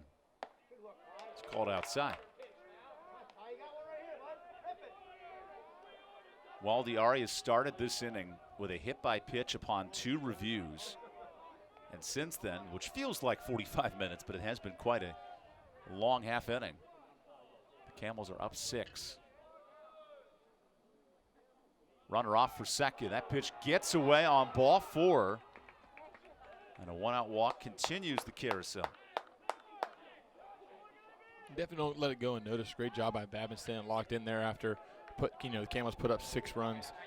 New pitcher coming in, still another weekend arm. Great job by him by forcing the walk there and moving on to the next guy. High Point's bullpen warming up quickly. The Panthers have had tough times getting outs in midweek games. That's been a huge struggle for Craig Cozart's club, piecing together innings. And this inning has unfolded 6 runs in on 6 hits. Oh, Arias gets backed up and inside.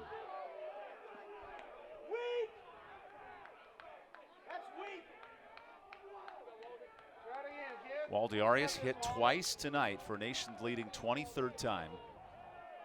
But really 3 times because we had one of the reviews. But great job there of moving out the way of the ball, fastball up and in there. 2-0. Control becoming an issue for Carter Shepard here in relief. You know, if you're Waldy here, you still got to, you know, clear your head going to the next pitch. 2 balls in a row. Definitely hope to see a cookie, here for him. It's kind of what probably is going through his head and wants to be early and on time, drive another run in. For Arias, who leads the conference in runs, he scored 3 times tonight and gets a pitch he can hit. Good cut, kid. Good cut.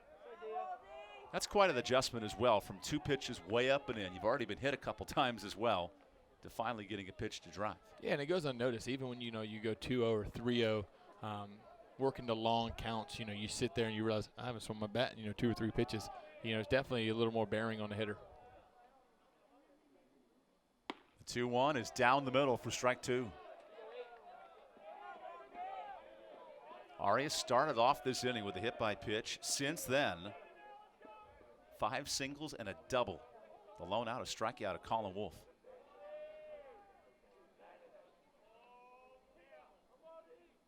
Shepard on 2-2. Ooh, late time call there. Good job, Aldi. You can tell these teams have some mutual rivalry and a little disdain toward each other kind of build to this matchup with the chirping back and forth. Yeah, and I mean, also when you have a tight ball game like this, I understand it's a 6-run game, but however, it started off with a grand slam by High Point. This game's still not out of hand, like we mentioned. Conference game, when there's outs left, the ball game's still going to continue to go on. So interesting what happens here. Arias goes down chasing for out number 2. Good punch out by Shepard.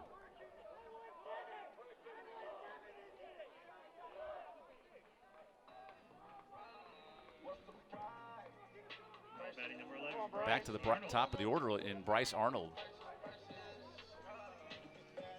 Arnold hitting with runners on the bases this year, 357. What does that say about a freshman hitter?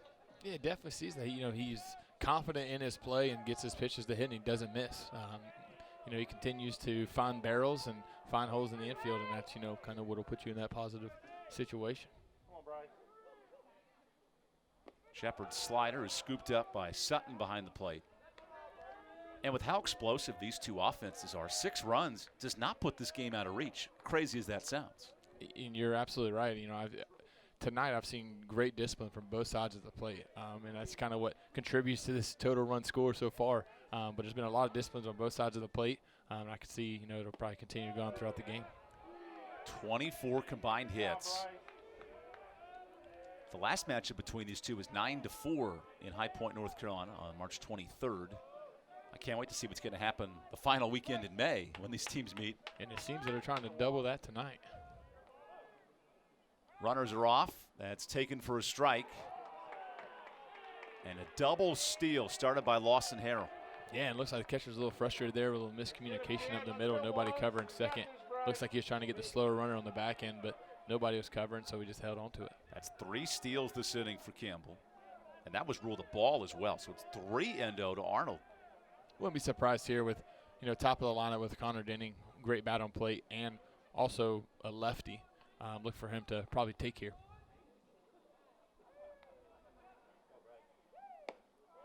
Shepard finds the zone for strike 1.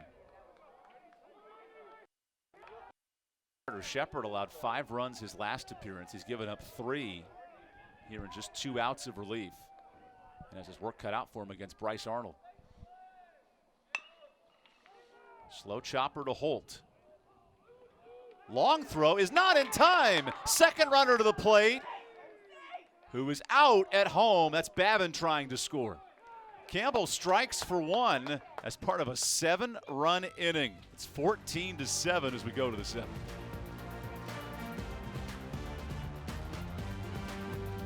How about the defense here from the Panthers? Yeah, and a great heads-up play by,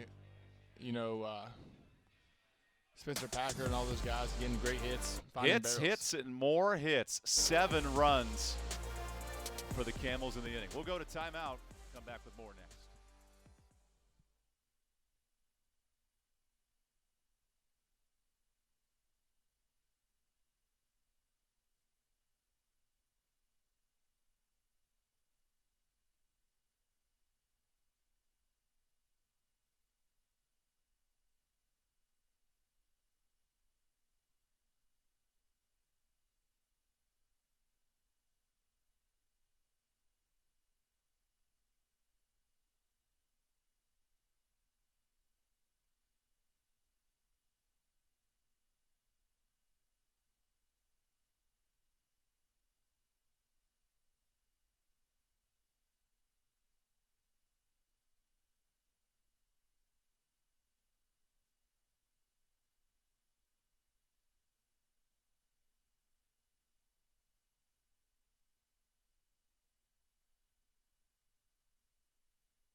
Here is the play being discussed.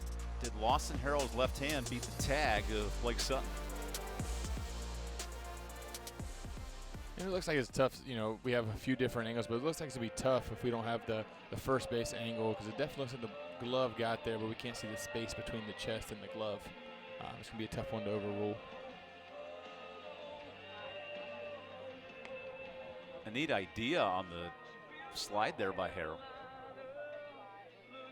Looks like he was trying to go with the swim move, but I'm not sure if he got all the way out. Here comes the decision. And out of the plate. So we go to the 7th. Campbell leads 14-7. We'll take a quick break and come back for more after this.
Time now for Hercules Tires' strong move of the game. It's Matt Christian with an RBI double. Part of a busy 7-run 6th inning for Campbell. Yeah, great piece of hitting there by Matthew Christian, getting that breaking ball up in the zone and driving it down the left field line. Hercules Tires ride on our strength. How about that inning? 3 runs for High Point, 7 for Campbell. 4 challenges later, and we go to the 7th. As Kevin Westlake misses outside to start his 2nd inning of relief against Brady Puri. Definitely was an interesting full 6th inning with all the runs scored and all the outside of a black cat rolling across the field, we got pretty much everything in that frame. Campbell with 7 runs on 6 hits in the frame. And now it's the Panthers with Puri, who's 0 for 3 tonight. Trying to get his bat going in the 7th.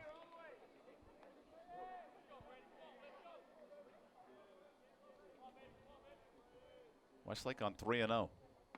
Not even close. You know, tough 4-pitch walk there by Westlake, but definitely, you know, last inning he came in, only threw probably 5 pitches roughly. So look for him to try to get settled down here with this batter with a guy on first.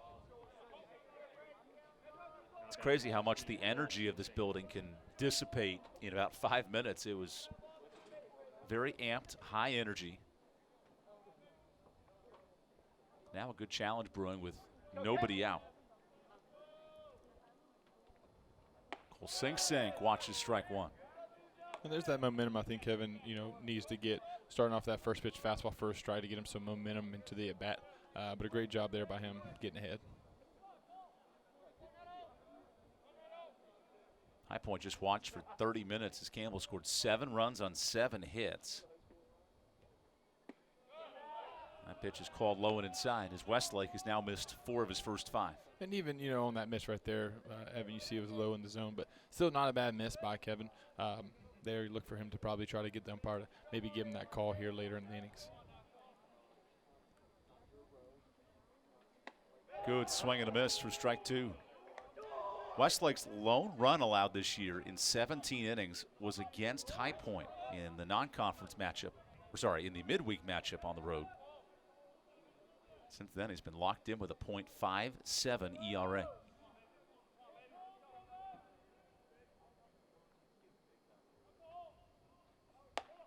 2-2.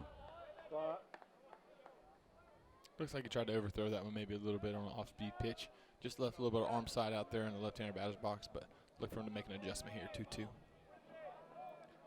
Cole Sing, fresh off a 2-hit performance. That's his 11th multi-hit game of the year.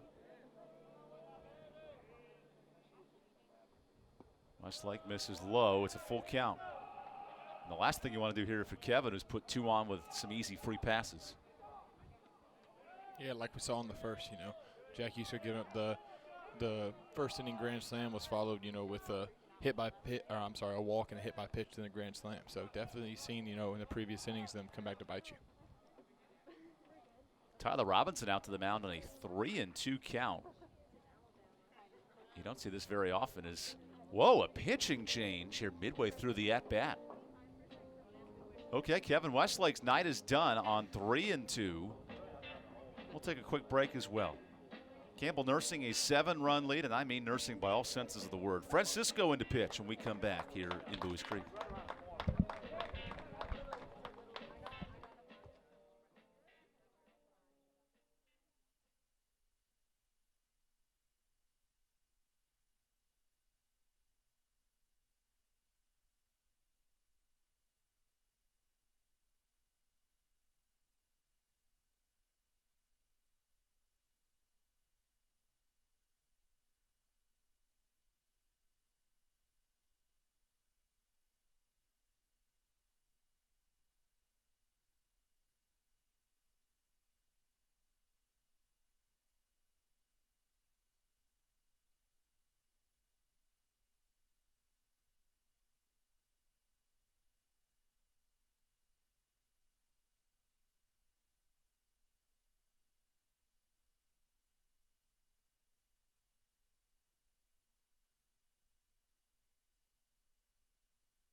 Oh, 3 hours. 6 innings. Oh. What are we doing here? I mean, we were kind of moving at a decent speed until that 6th. Francisco enters on a full count. This is a little different, replacing Kevin Westlake, and now Cisco has to face the middle of the order. Just an odd, you don't see this too often in baseball on a 3-2 count. I wonder the mindset here for Tyler Robinson bringing in Fred Cisco. I think it's maybe to, get the hitter off of his rhythm, maybe mix it up here. But all he has to do is throw, a pitch over the plate in the zone somewhere, maybe get a swing and miss because of the speeds being different or maybe having a different delivery. This after Campbell just scored 7 runs in the 6th.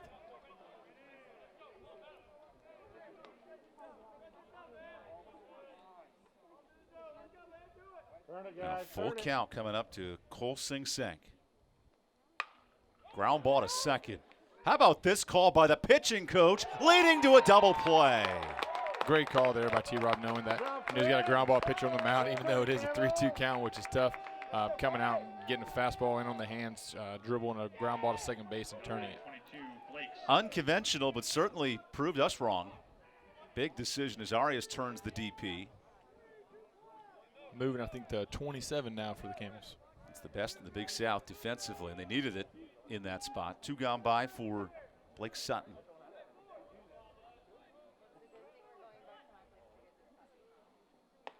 Did you notice the defense was literally shifting on that pitch, and Cisco loops in strike 1? I think it might have been a late call on the shift, knowing that they were probably to be over there, or just somebody made a late call. But it wasn't a bad idea, showing that, hey, you do have a little bit of third base to bunt, but then taking it away. It was kind of a good move there.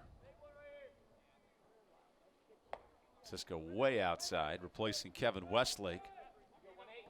Fred's got a 2.3 ERA and has been even better in conference play. Now trying to bridge the gap in the 7th.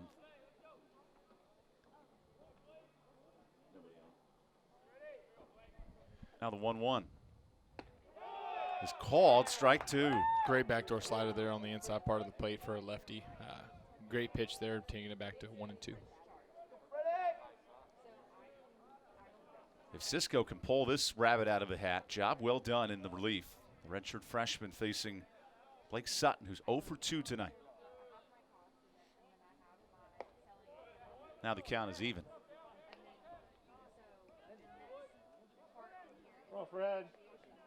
A few moments ago, High Point scored 3 to even this game at 7. Campbell comes back with a 7-run on 7-hit inning. Now solely on the shoulders of the Panthers.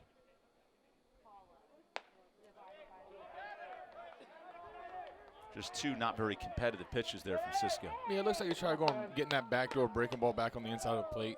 Maybe just got outside or left it out a little bit.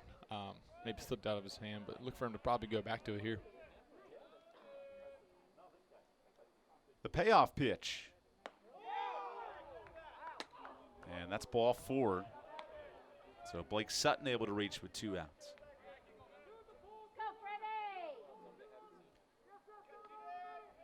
We've actually only seen one perfect inning, 1, 2, 3 tonight. And that was all the way back in the 4th for both these teams. Ever since it started, starting off with that High Point Grand Slam we keep going back to, ever since then I felt like barrels have been getting hit around and guys have been having quality at bats, and it feels like, all the runs that have been scored so far, 21 have felt, like it's been 21 runs so far. You think about 25 combined hits. These offenses are ready to go.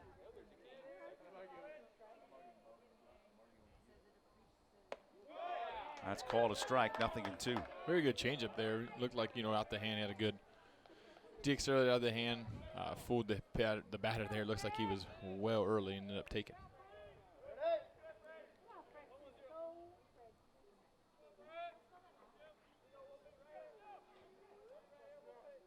Fred Cisco on 0-2. Called strike 3. A clean inning for Cisco in relief. Retires the side. Time to stretch here in Bowie's Creek. The defense of the Camels keeps it a 7-run ball game.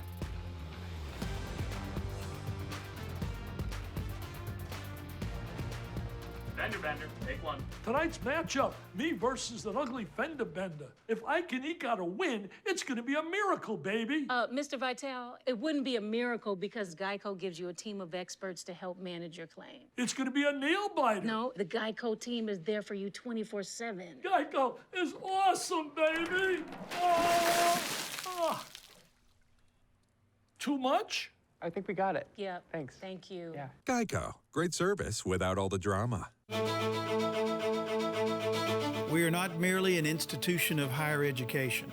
We are transforming lives and empowering students to become leaders.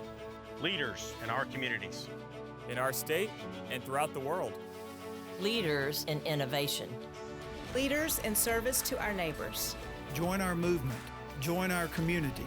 Join our mission. Lead with purpose. Lead with Campbell. High Point University is focused on preparing students for the world as it is going to be. There's a growth mindset in our institutional DNA. So while our campus growth is impressive, the true relevance lies in how HPU creates an innovative learning environment that fosters the entrepreneurial spirit in the minds, in the hearts, and in the souls of our students. This is High Point University. Extraordinary. Beautiful night in Bowie's Creek, North Carolina, as we set into the bottom of the 7th. Campbell up by 7, yet it feels a lot closer on the scorecard, along with Christian Jones, Evan Budrovich. Thanking you for joining us and sticking with us tonight as Mason Kearney, the new arm for High Point, in relief. Christian, what has allowed these offenses to combine for 21 runs on 25 hits? Yeah, early in the game we saw some great 2-out hitting, 2-strike hitting by both sides. Grand slam early in the game, as well as a couple errors on both sides of the ball. Infield for High Point and outfield for the Camels were allowed to push a couple across, but here in the last inning you saw some very good no-out hits by the Camels. Great job by both sides of the ball, though. So Connor Denning digs in to start the bottom of the 7th. Good, Connor. Come on, Big D. Denning has another multi-hit game in the heart of this lineup. And now faces Mason Kearney, who has an ERA of 6.4 in 7 innings of relief.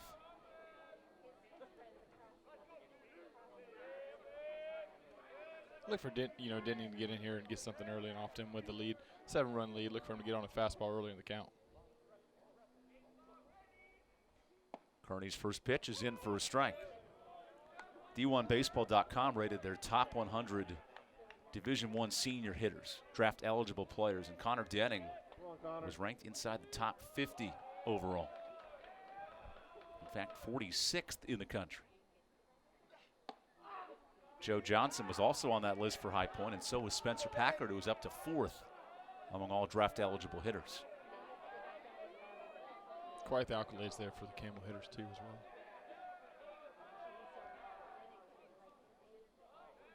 Kearney on 1-1. Gives up a ground ball.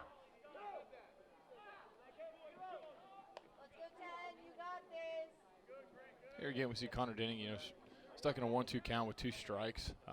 Look for him, again, just like all the other Camels so far, be late on that fastball to drive it to the opposite field and try to find that breaking ball up in the zone that they're able to elevate or drive into the gap.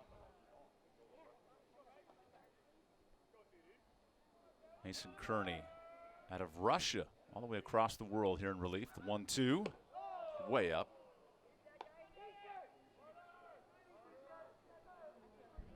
His uncle was a 4-year starter at UNC Wilmington.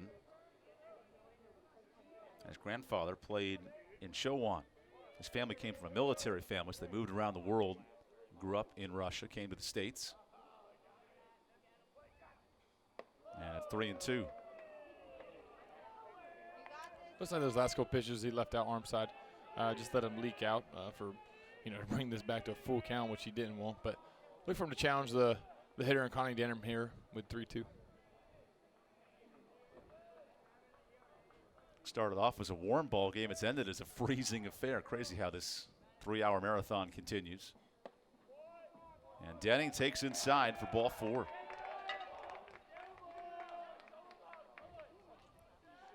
There's something about this Campbell offense that really bludgeons a bad bullpen and making them work, and we've seen that a lot tonight. Yeah, and like we mentioned going into it, we knew it was going to be a Johnny Holstaff night where a lot of different pitchers were going to get a couple innings here and there. We saw High Point go with their starter, their Friday night guy, a little longer than probably anticipated, but they knew it was a high value in this game, which has turned into a 7-run ball game, but still plenty of outs left, so we should see how this fares. This is where a lot of players pad their stats and add to Big South rankings. Zach Neto is among many of them. Rips a strike.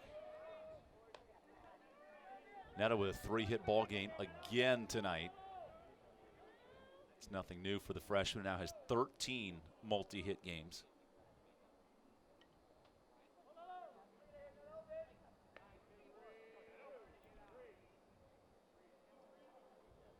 There's the 0-1 from Kearney. That is drilled to left. Give him a 4-hit performance. And Zach Neto, a new career high with those 4 hits. And he's just making it look simple up at the plate. Getting that fastball, that breaking ball early in the count, driving in runs and getting great barrels to the ball. He's doing a phenomenal job so far of just getting his pitch and not missing. You're not kidding about not missing. The reigning player of the week is having himself quite a stretch here in April. I think he enjoyed it so much last week, he's like, I'm just going to try to do it every week now. I mean, he's already off to a great start. 4 hits, 3 RBI, and he's 1 game into the week.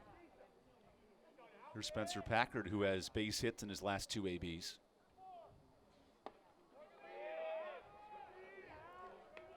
It also feels a bit demoralizing for an opponent the way Campbell can continue to drive in runs. Already 14 of them in, and this after being relatively quiet the first 3 innings. Yeah, it looks like they just need to get a little momentum going on their side. They had some quality at bats during those innings, but now they're finally putting a couple hits together. I think we saw 5-6 hits put together at one point, including a 7-run, 6th inning on 7 hits. That's not demoralizing enough. Now 2 men able to reach on a walk and a single.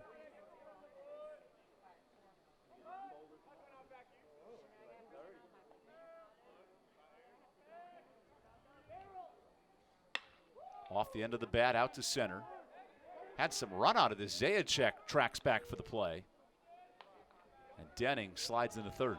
Great heads-up play there, knowing that, Packard didn't get all that ball and the wind's blowing in, but great job knowing that he was taking the center fielder towards the left field gap, and he was going to be able to tag there to get in 90 feet closer for Colin Wolf.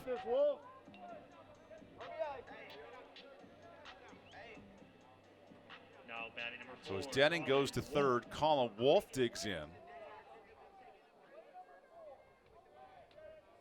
Wolf trying to extend an 11-game hit streak. Right now, though, 0 for 2 on the night.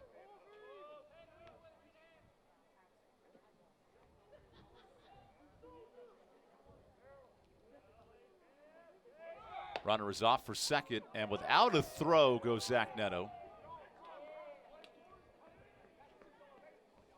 Another stolen bag for the Camels tonight, I believe, increasing it to 4 or 5. 5 total for the Camels. Neto's got 6 himself on the season. And here's again, another situation we saw at this point there. They just need to stop the bleeding as far as the 7 runs that they're down here. So they're going to bring the infield in. Look for Colin Wolf to get something he can drive into the gap or elevate. With the infield in, Wolf pops one out of play.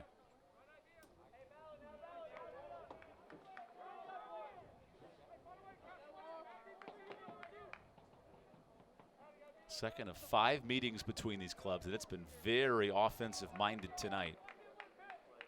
High Point with the grand slam on the first. This game was tied at 7, entering the bottom of the 6th, and things have changed in a hurry.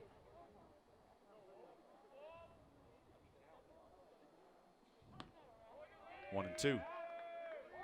How about a blowout tonight? Radford is beating Longwood 16-5 in the 9th inning.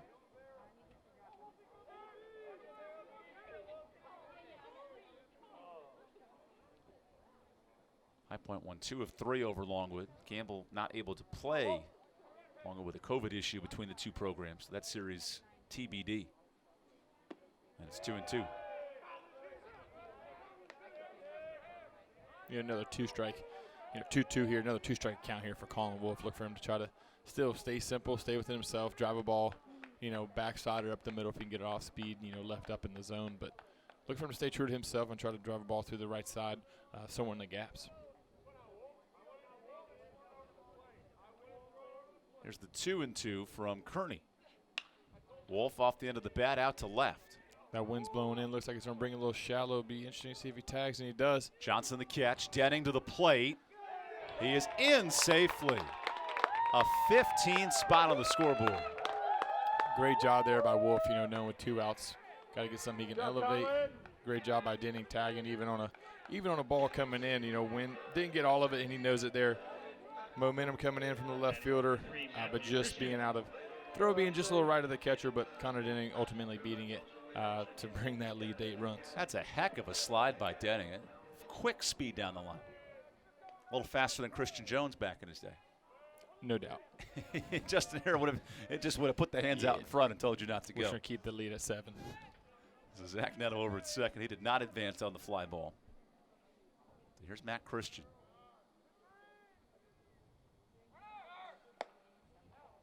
Throw to third, nearly gets away. Good stop by Carr at third.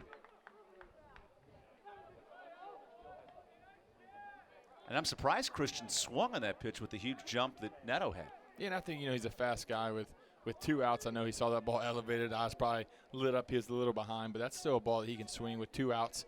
Get your best swing off on your pitch, even if a guy is stealing while with such a big lead.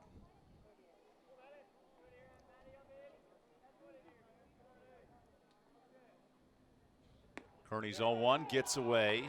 Neto uncontested, able to score.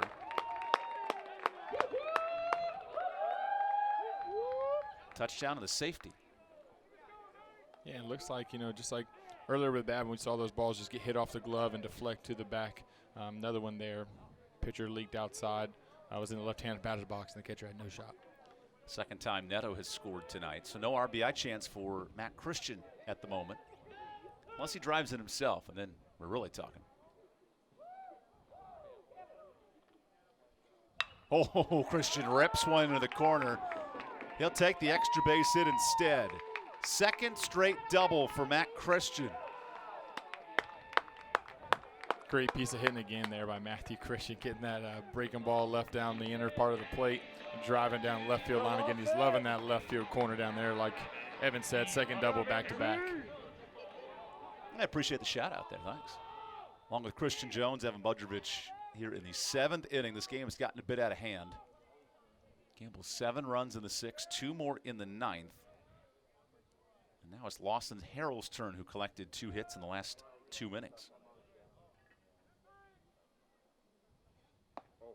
There's strike 1.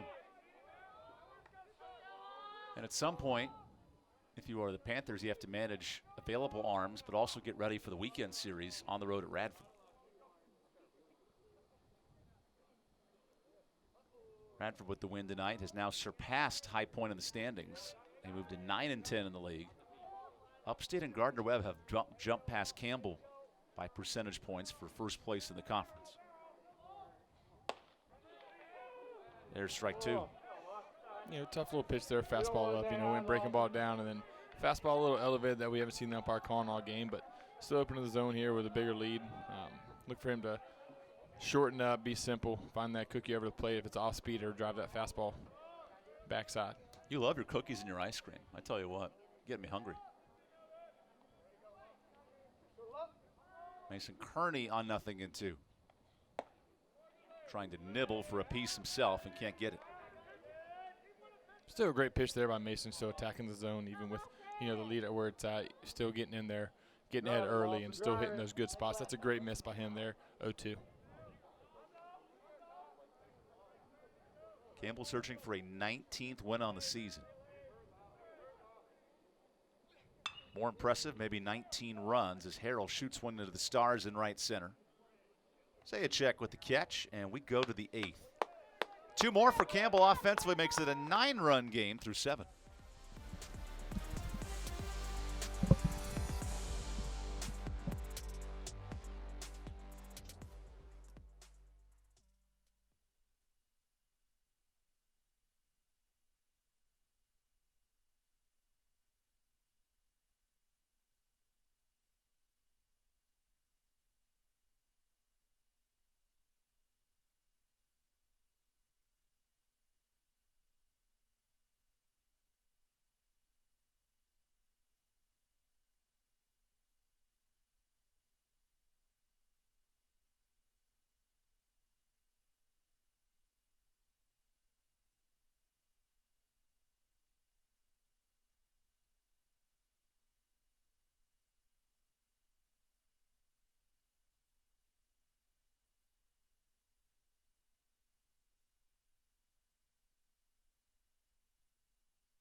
Beautiful night in Bowie's Creek, North Carolina. The fans are somehow still awake, and I'll give them credit because the offense has been clicking in this one.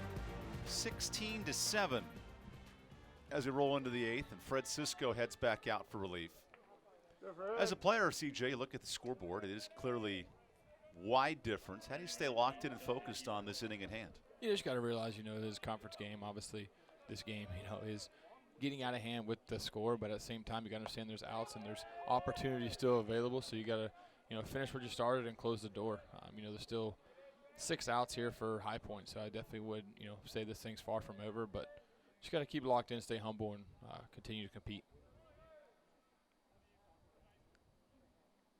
Fred Cisco blows it past the leadoff man for High Point, Ebert, with a pitch hit single back in the 6th. High Point, believe it or not, feels like an hour ago now, tied this game at 7 apiece. Momentum was on their side, and then a hit by pitch ruling was overturned and then changed back again on a second ruling, and Campbell exploded from there as his pitch is popped foul.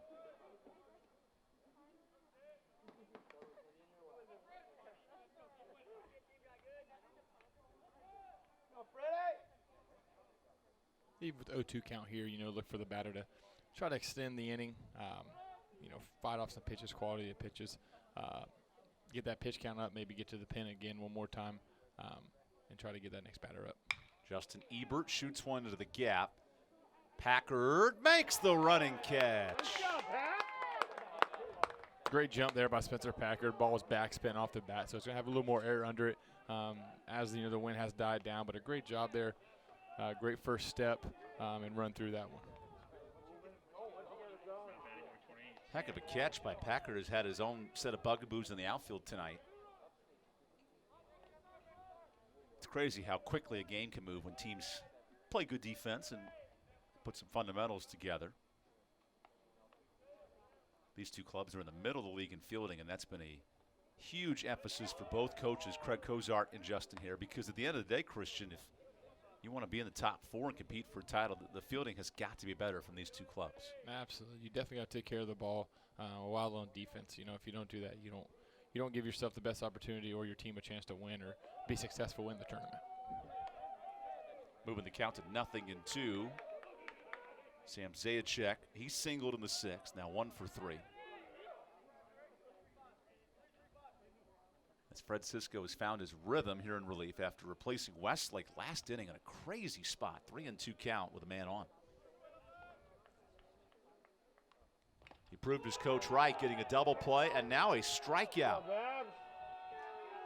Looks like he's cruising so far here in the top of the 8th inning, getting his first 2 batters. See if he can get his last batter here to close out this inning, 1-2-3. Make it 5 straight retired by Cisco. Babin does a great job here hanging on with this one. A lot of times the foul balls can be tough to handle, but he did a great job there, squeezing that one for strike 3.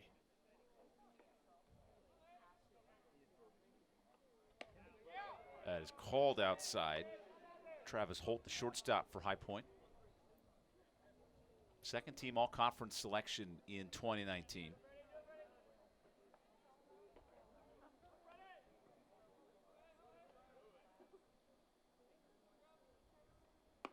Cisco's fastball veers outside.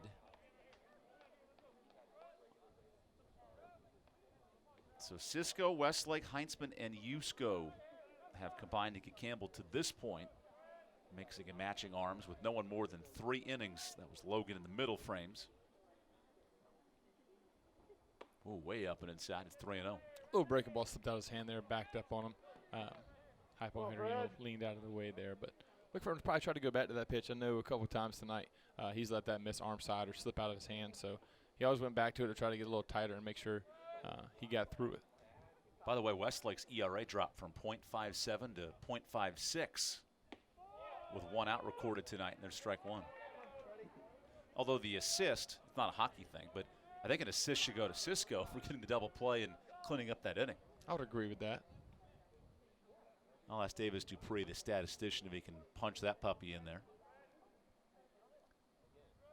There's Cisco on 3-1. Good pitch for strike 2.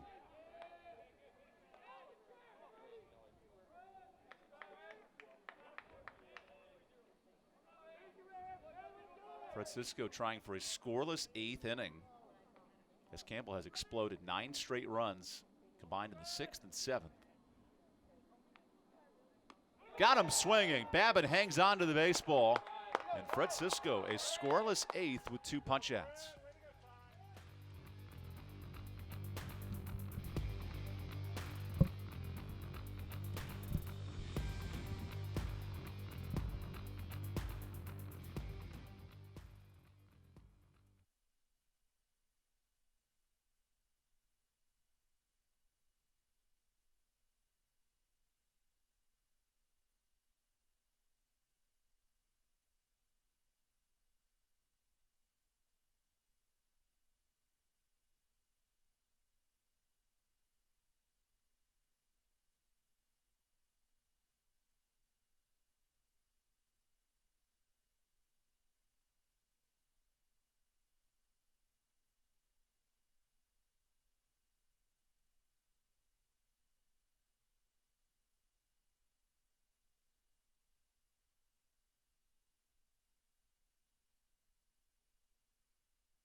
Look at all those dogs tonight. Who let the dogs out?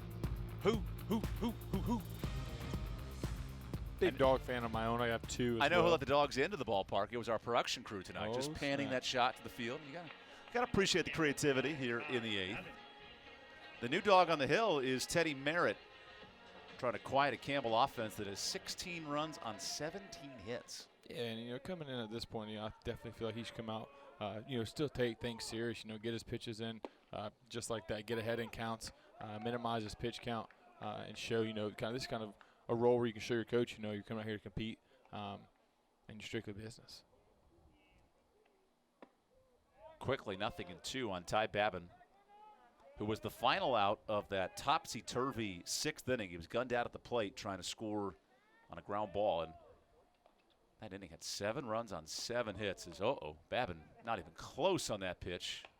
Quick first out. Definitely, that's one of the things. A little pot committed kind of early. Yeah, and that's one of the things, Hare harps about as well, even though, the game's getting out of hand. Still outs to be made, don't want to give up any at-bats. And Babin probably said that, he might have given up a bat there. Or could have done a little better there, but nonetheless, Waldy's up. Teddy Merritt actually pitched against Campbell the last time these teams met. Gave up 2 runs in 1 inning.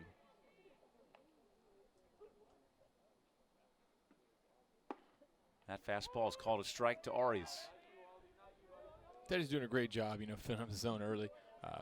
Went 3 pitches to Babin there, and then here's another strike to lead off the at bat for Waldy. 6'6" freshman from McLean, Virginia. Off his back. Oh, gosh. Base hit for Arias. As Waldy gets his 2nd hit of the night, you hope McLean's all right. Looks like he's going to shake it off. Just wish he would have probably threw a glove on it instead. They tried, though. That was a hell of a swoop behind his back. Yeah, that was a great job there. I thought, the second baseman was kind of going. If he wouldn't have hit it, I think the second base would have got it. But when he deflected it off, the second baseman just out of reach, especially with Waldy Arias. Here it is again. Second base. You like the effort, though. Yeah, I mean, second base is running to the right. Look at this. Whoop. Almost had it. And you got a plus runner at Waldy Arias. I mean, that would have been on Sports Center. Thanks to getting the replay there, guys, on the production side. Here's a balk, allowing Arias to go to second. Yeah, it looks like Teddy got a little ahead of himself there. He was filling up the zone pretty good, ready to get back in, and just didn't come set there on the initial pitch.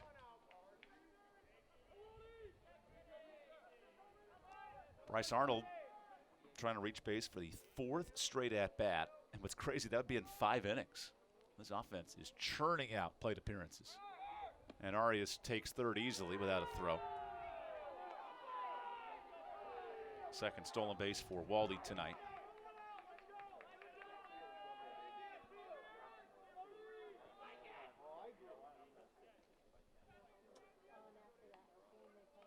Now an RBI chance for Arnold. On cue. This ball is high and deep into left. If it's fair, it's gone. And it's foul. But it had the distance. Definitely had the distance. Was cruising a little left, ball in on the hands. Great job there by Arnold getting his bat and his barrel out in front of him on a pitch that far in. Just shy of the foul pole. Great swing there, and just come back, lock it in, and try to do it again, huh? By the way, that's 10 stolen bases for Campbell tonight. The last time they had stole 10 bases in a game, you have to go back to 2017 against Quinnipiac. Arnold gets hit this time and puts 2 on with 1 out.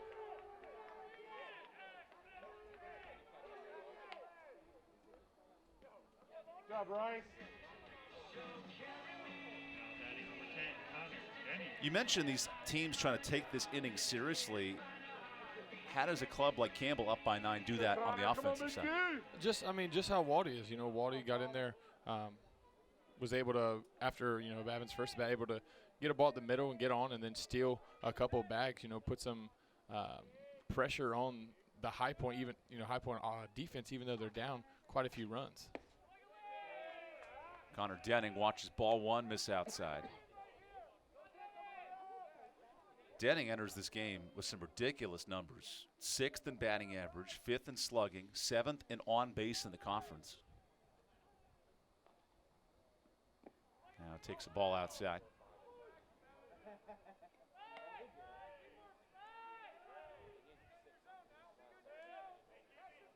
This offense has just not stopped. Let's face it, 16 runs and 18 hits. It's been an avalanche of offense. They've scored in all but the second inning. Off for second is Arnold. The throw is perfect, but the tag is applied on the back end of the play. Don't challenge it. Don't challenge it. Okay, there's out number one. Yeah, it looks like he came off the bag and he missed him the first time, but he got him on that backside. Oh, that was a good job by the shortstop, Travis Holt, to hang on with the tag there. And let's see. Looks like got him just, so missed him there going back to it off the bag. Oh, yeah, he missed the base. Denning off the corkscrew of his bat. Only play to first. There's the play. We go to the top of the ninth. Campbell 3 outs away from a win.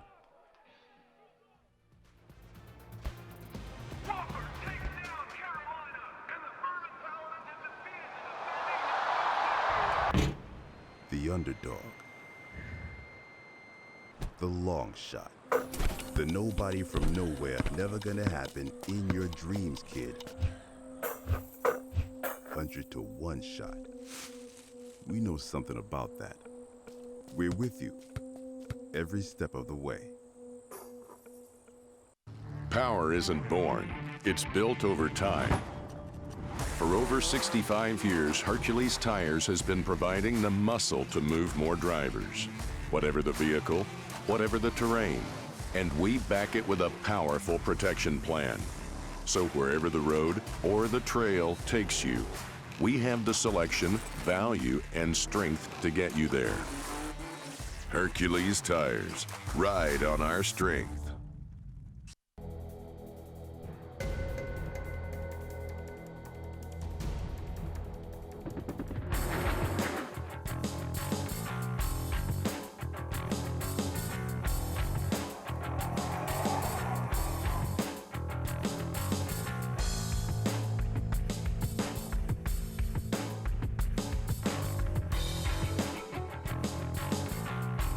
Musco Lighting. We make it happen.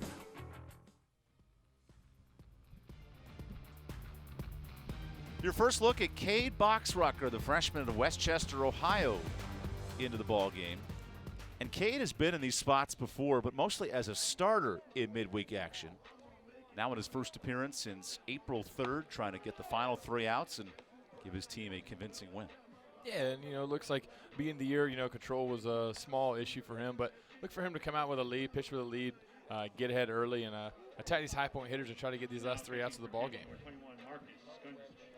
Easier said than done for Boxrucker, who was rated the top freshman prospect in all of D1 baseball here in the Big South Conference.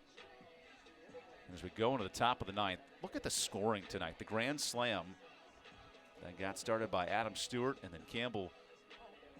Well, there's a few more runs mixed in there, but plenty of offense to go for it late in this game.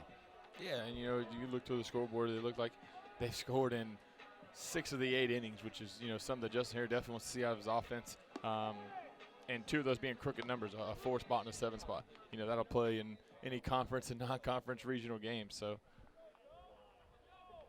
here's the grand slam that got this ball game started in the first, and High Point had all the momentum early, a 4-0 lead.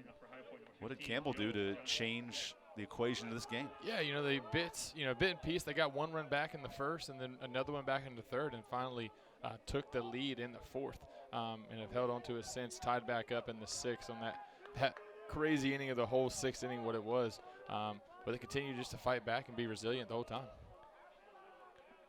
Cade Boxrucker versus Joe Johnson, the top of the High Point lineup. And he watches ball 1. Boxrucker's got the stuff. Fastball 92 on that pitch. However, he's allowed 10 runs in 6 innings of work.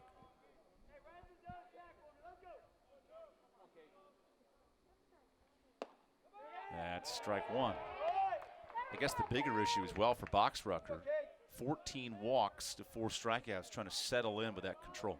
Yeah, like we mentioned, the control might be an issue here early in the season, but this is where, T-Rod wants to see a good pitcher here come out and compete, get in the zone early and show that he can be a factor, rather be a starter or a middle reliever here late in the conference, going in hopefully to a regional. To your point, Boxrucker's only pitched in 6 games. So a relatively fresh arm as we hit the second half of the conference play. Looking strong with that one. Breaking ball fools Johnson.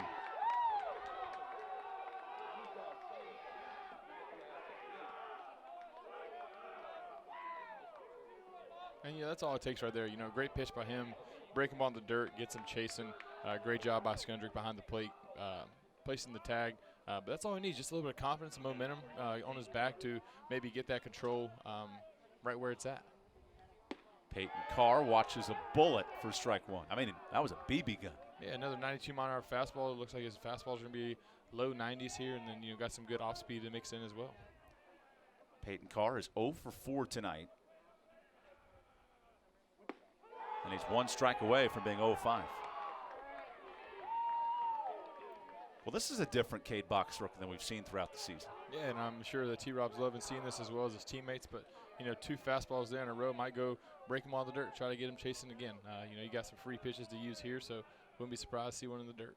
There it is. He went around as the ball gets away. Skundrich, oh boy. Oh, Christian just missed first. 6-5 and needed about 3 more to make that play. Yeah, great job, though. You know, ball obviously went as far as it could towards the third base dugout, running him away from, you know, roughly 50 feet throw there.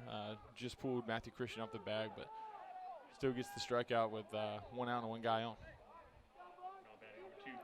Might be the immaculate 4 strikeout inning, possibly.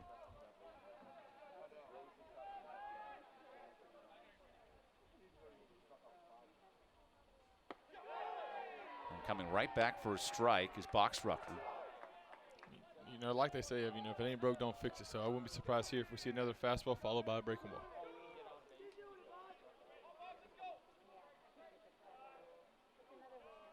Brady Puri 0 for 3 with a walk tonight.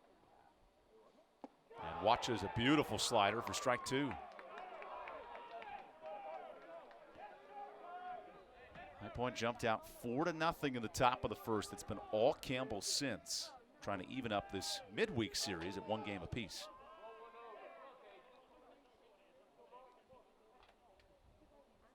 The 0-2. Christian on the move. He just ran out of space.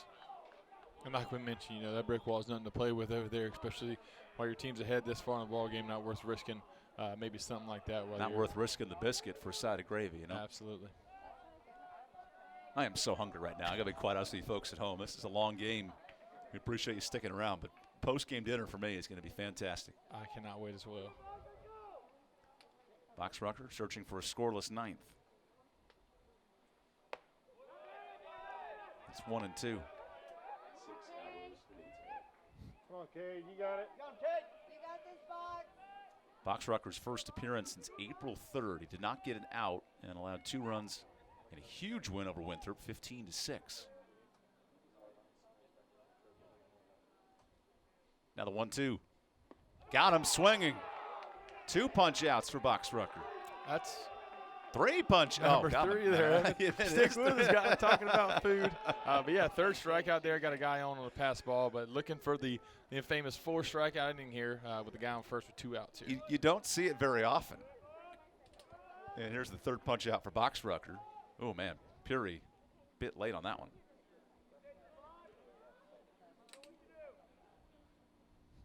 Cole Sing Sing, the last chance for the Panthers as he waffles that pitch low for ball 1.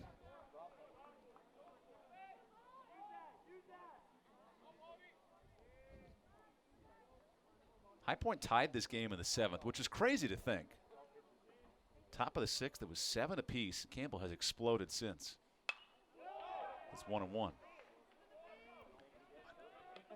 These teams will meet one more time for a weekend series. And that matchup's all set for May 20th and 21st. You can watch those games on ESPN+. Great chance to watch our student camera and production crew in action led by Seth Baker in the trailer, operating the ship. It's called outside. Look for him to step out the back of the mound here. Great pitch, good miss there, just on the outside corner. But to regroup here, stay focused and try to get this last strikeout to end the game here for the Camels. Box-Rucker 3 punch-outs in this inning. And Sing Sing tries to extend a 2-hit ball game. It's 2-2.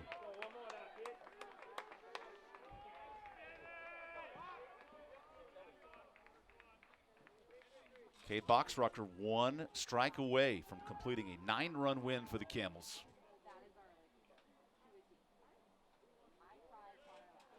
And here it is, the 2-2. Ooh, tattooed out to left center field. That ball's got the gap written all over it for Sing Sing.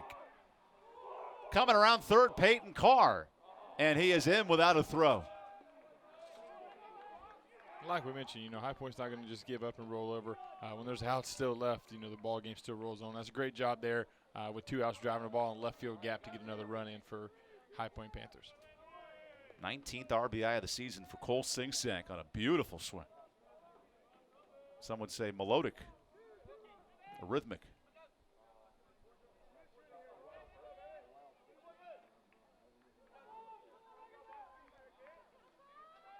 So an 8-run ball game as here's a pitch hitter for the Panthers, Justin Wilkins. Wilkins attacks the first pitch. So the 4 strikeout inning is still possible, but it would be a little bit of a blemish on his overall stat line.